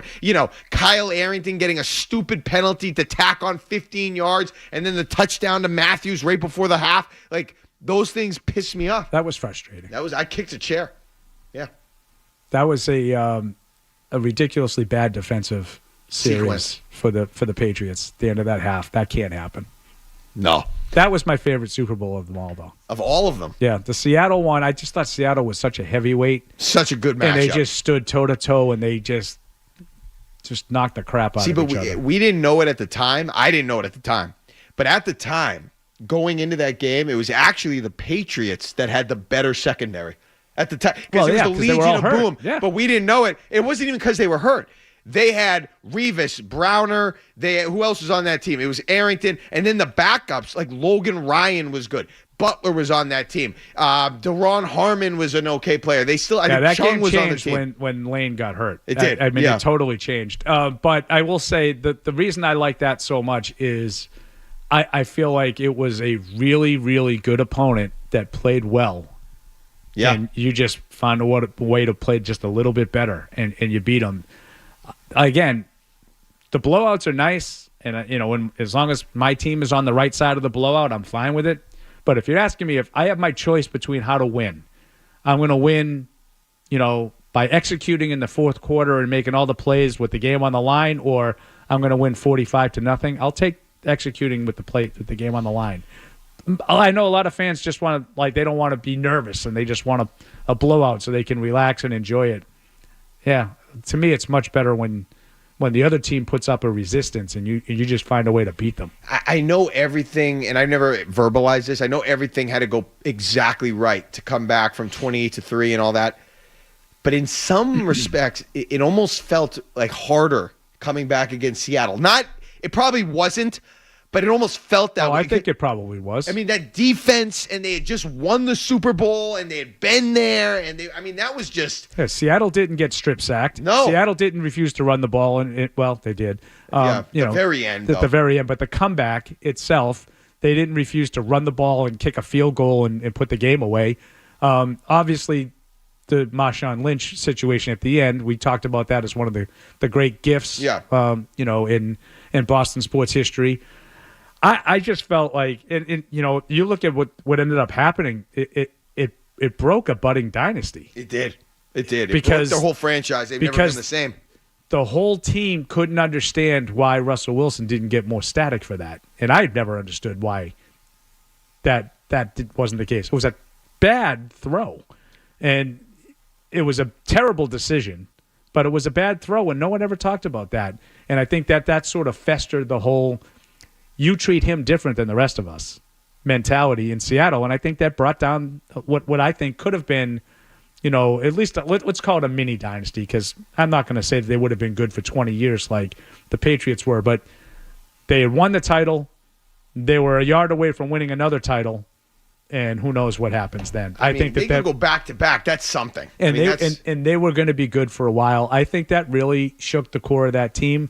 I don't think they trusted the coach after that. I don't think they trusted the coach's ability to fairly assess Russell Wilson after that. And they were never the same. They were never the same. And I thought when there was like a 3rd and 1 to start the fourth quarter or something like early in the fourth quarter where LeGarrette Blount got stopped, I thought they were going to lose. I thought that was it. They 3rd and 1, they had to punt it. They were down 10. I thought that was it, and they found a way. It was crazy. Okay, we got to get headlines when we get back. We'll wrap up. We're going to reset some things, and if you want to call, now's the time. 617-779-0985. Mark Dondero, Paul Perillo here on Toucher and Hardy 98.5 The Sports Hub. Sports Hub headlines. The Celtics gagged away a 15-point third-quarter lead and were clipped by the Magic down in Orlando last night, 108-104, the final. Jaylen Brown had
You know how it go. You play a lot. I haven't played beer haven't pong played. in decades. Decades. Decades. I'm old, guy. Okay. I don't think you're that old. I haven't played in a long time. Probably college. Wow. I'm not sure I've played. I'm not sure. Did you play with Felger in college? Any drinking games? Probably. Yeah. Yeah. Probably. So I know we were talking earlier about the NBA. There's just a quote last night that the Pistons, I guess they beat the Lakers out in LA. And after the game, LeBron James on whether opposing teams' physicality, like Detroit, is getting the best of his team. And he said, I didn't think he was serious. I thought he was a joke, but I think he was serious. He goes, and I'm paraphrasing, but he goes, the physicality doesn't bother me. We have to match physicality with physicalities. And he goes, I'm a football player, so it doesn't bother me. Like, what does that mean? I'm a football player. You played 1 year, 2 years of high school football 20-something years ago, so you're a football player? I certainly wouldn't consider myself a football player. I played football in high school. I mean, big deal. Who hasn't? right. I mean, everybody does. Like, if he had said, like, I have a football mentality, okay, like, I can let that go, but I'm a football player. So that I think that's part of why people don't like the NBA, because if that's the type of thing that he's not likable. He's not a likable guy, despite the fact, and I'm for all this, he had unbelievable expectations that he's basically met. He has off the court been an exemplary, like he's no issues, never been in any trouble, like Nothing. very likable family man, all these things. Yet the cut of his jib, you just like something rubs you the wrong way. I don't know why or what, but I think that is a factor in the whole NBA thing. Bob is in Needham, wants to talk about the Rams Super Bowl. Hey, Bob. Yeah, I do. But first of all, guys, Merry Christmas, Happy Holidays to both of you. First off, Paul, Sweet Caroline's the reason why I think it's an awful song just on its musical merits. Okay. Secondly, a Christmas song would be Blue Christmas by Elvis. And third, I couldn't disagree with you more about the Super Bowl. The Rams Super Bowl was one of the highlights of my young life back then. We hadn't won anything since '86, the Celtics in '86. So 15 years later, they finally pushed through, and it was just, nobody gave them a chance. It was 17-point dogs, and that was the greatest show on turf. Everyone thought they were going to roll them, and they had won the Super Bowl 2 years earlier, and then lost. But that one, it just started the whole thing rolling, and it was just one of those things that I couldn't. When he made that kick, and everyone thought when the Rams tied it, they were choking away, but they didn't. They somehow gritted it out, and Vinatieri made that kick literally right down the middle of the goalpost. It was nothing will ever top that to me. I really, because they had never won a Super Bowl anyways. I just think it was fantastic. I understand what you're saying about Seattle being a better team or whatever. The Legion of Boom. Yeah, so that's your favorite. The Seattle one is my favorite. Because I feel like Seattle played. I don't disagree, but I think the Rams played lousy, and the Patriots beat them up all game. I think Seattle. Yeah, but they still almost won. I think Seattle. I know, because they were that much more talented. But Seattle played really well, and you played really well. I like that. I know. better. I agree with you, but do you agree with me on the fact that it changed the whole tenor? If they had lost that, they might have been one of those Buffalo Bills teams. I didn't say that the Seattle one was more significant in Patriots history. That would be the Rams. No, I'm not disagreeing with you totally. I'm just saying that one set the tone for the whole franchise for the next 20 years. I just think they got over the hump, and they didn't choke down the stretch. They pulled it out, and I think that set up the Seattle Super Bowl. Yeah, I think the improbability of the Rams one is probably what puts it over the top for me. It was a great game. Absolutely. It was absolutely. I'll never forget watching. Now, you were just happy that they were there at that point based on everything they had gone through and the Brady getting hurt in the championship game and the snowball. But I'll never forget watching because you remember back then, Media Day wasn't a big event. It was like on a Tuesday. During the day. Well, they didn't put it on at night. It was a huge event. That's right. It was a huge event, but it wasn't like a primetime television event. Now they make it a spectacle at night, which is very annoying. It was a huge event, but I just remember watching it like later that day on SportsCenter because you watched SportsCenter back then, and it was all the Rams, Aeneas Williams. They looked so relaxed. It was like a coronation. They knew they were going to win. They were 14, 17, whatever they were in the Super Bowl. Remember when they were walking in and, said, tonight a dynasty is born. Yeah, you were right. Yeah, that's right. I just, the game was awesome. The drive at the end was awesome. I mean, that was an unbelievable drive that they completed the passes. And I agree with the caller. I mean, if you want to talk about significance, I mean, there's no real argument here. That set the stage for the next 20 years. No doubt. To be honest with you, the feeling I got as a fan when Tom Brady connected with Troy Brown still to this day might be unmatched, because that's the first time where you got the feeling of, they're going to win this game. They're going to do it.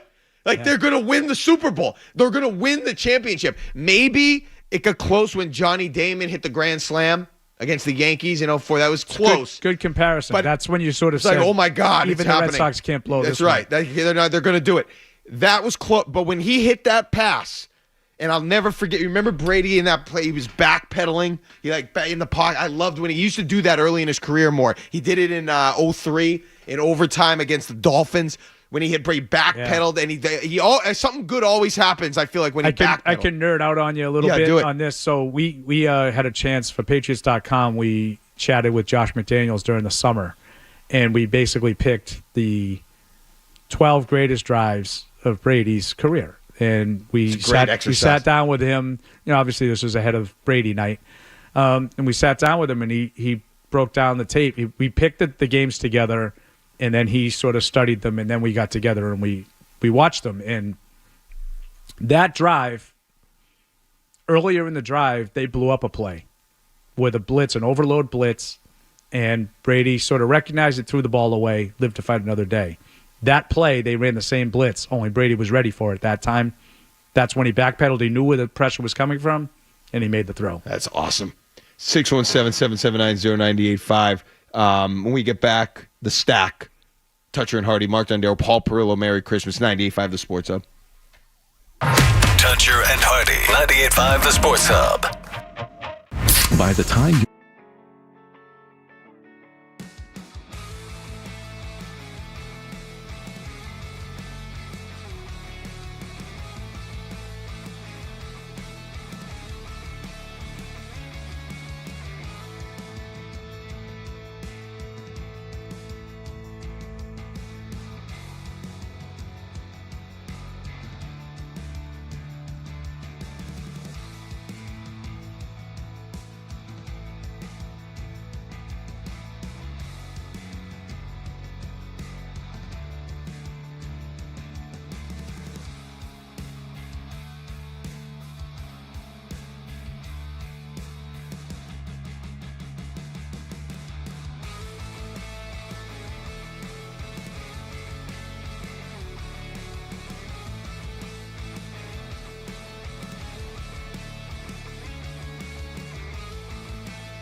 It's time for The Stack on Toucher and Hardy. Stack is brought to you by D'Angelo's Grilled Sandwich. Tough lunch for the legend this week. D'Angelo's legendary number 9 sandwich, grilled sirloin, or chicken smothered in onions, peppers, mushrooms, and American cheese, only at D'Angelo's. Anything you wanted to get to, Paul, you didn't? I don't know. Okay, I got nothing. I got nothing for you. All right, well, what do you got? I got another message that they're asking you a question that I'm going to ask because I've frankly been waiting for this answer all day, and this is going to determine how I have my Christmas here. Uh-oh. Okay, from @RogerDodger, Paul, you have to do one thing for the rest of your life.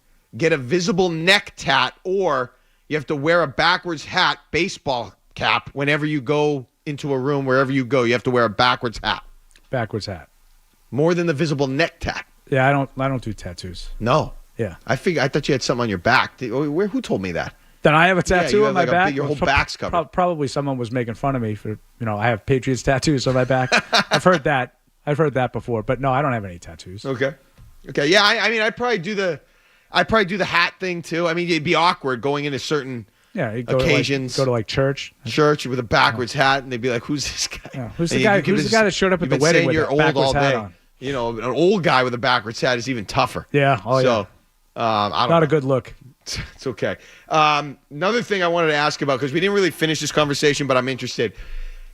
So, do you see this beef that emerged between Shannon, the ESPN people? It was Kirk Herbstreit and Chris Fowler on the Ohio State call the other night, going at a little bit on first take for being negative about Ryan Day. Shannon Sharp then threatened Kirk Herbstreit and Chris Fowler, saying that if they ever talk about the show again like that, there's not enough bosses at ESPN that will be able to keep him quiet for what he would say. Have you ever had to threaten another Patriots employee?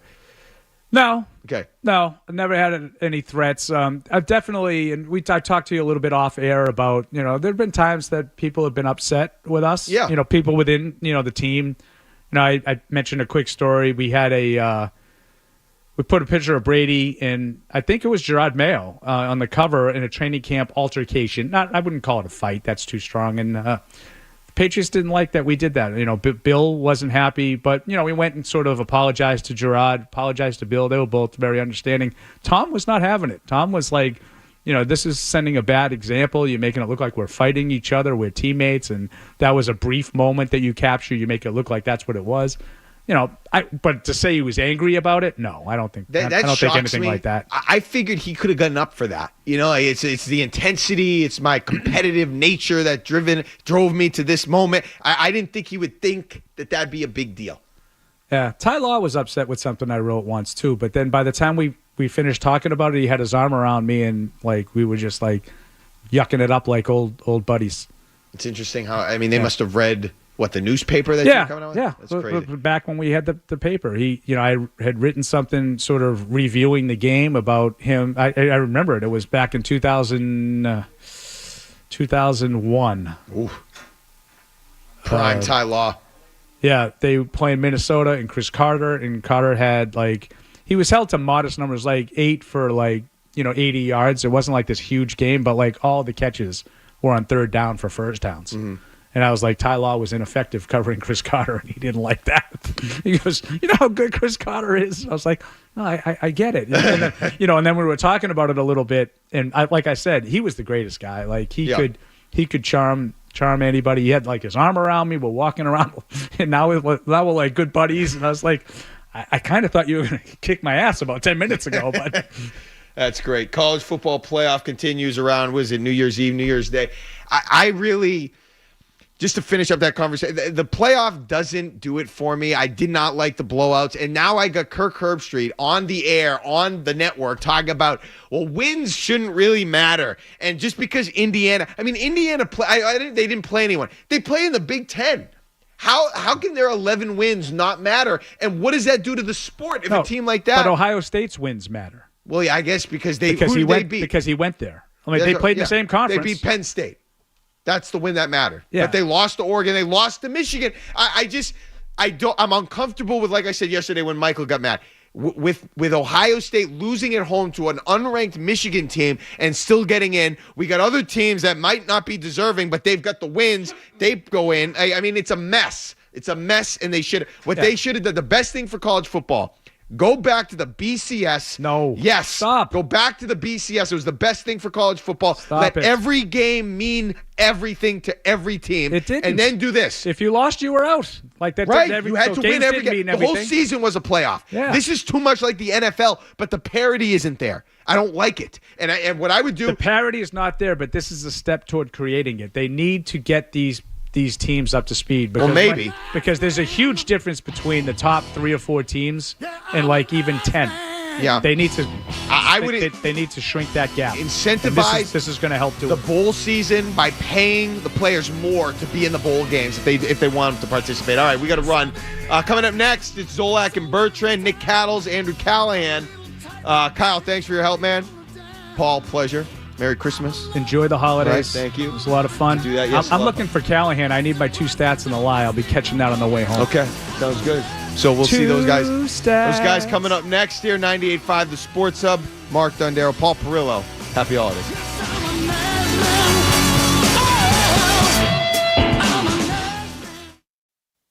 WBZ-FM and HD Boston.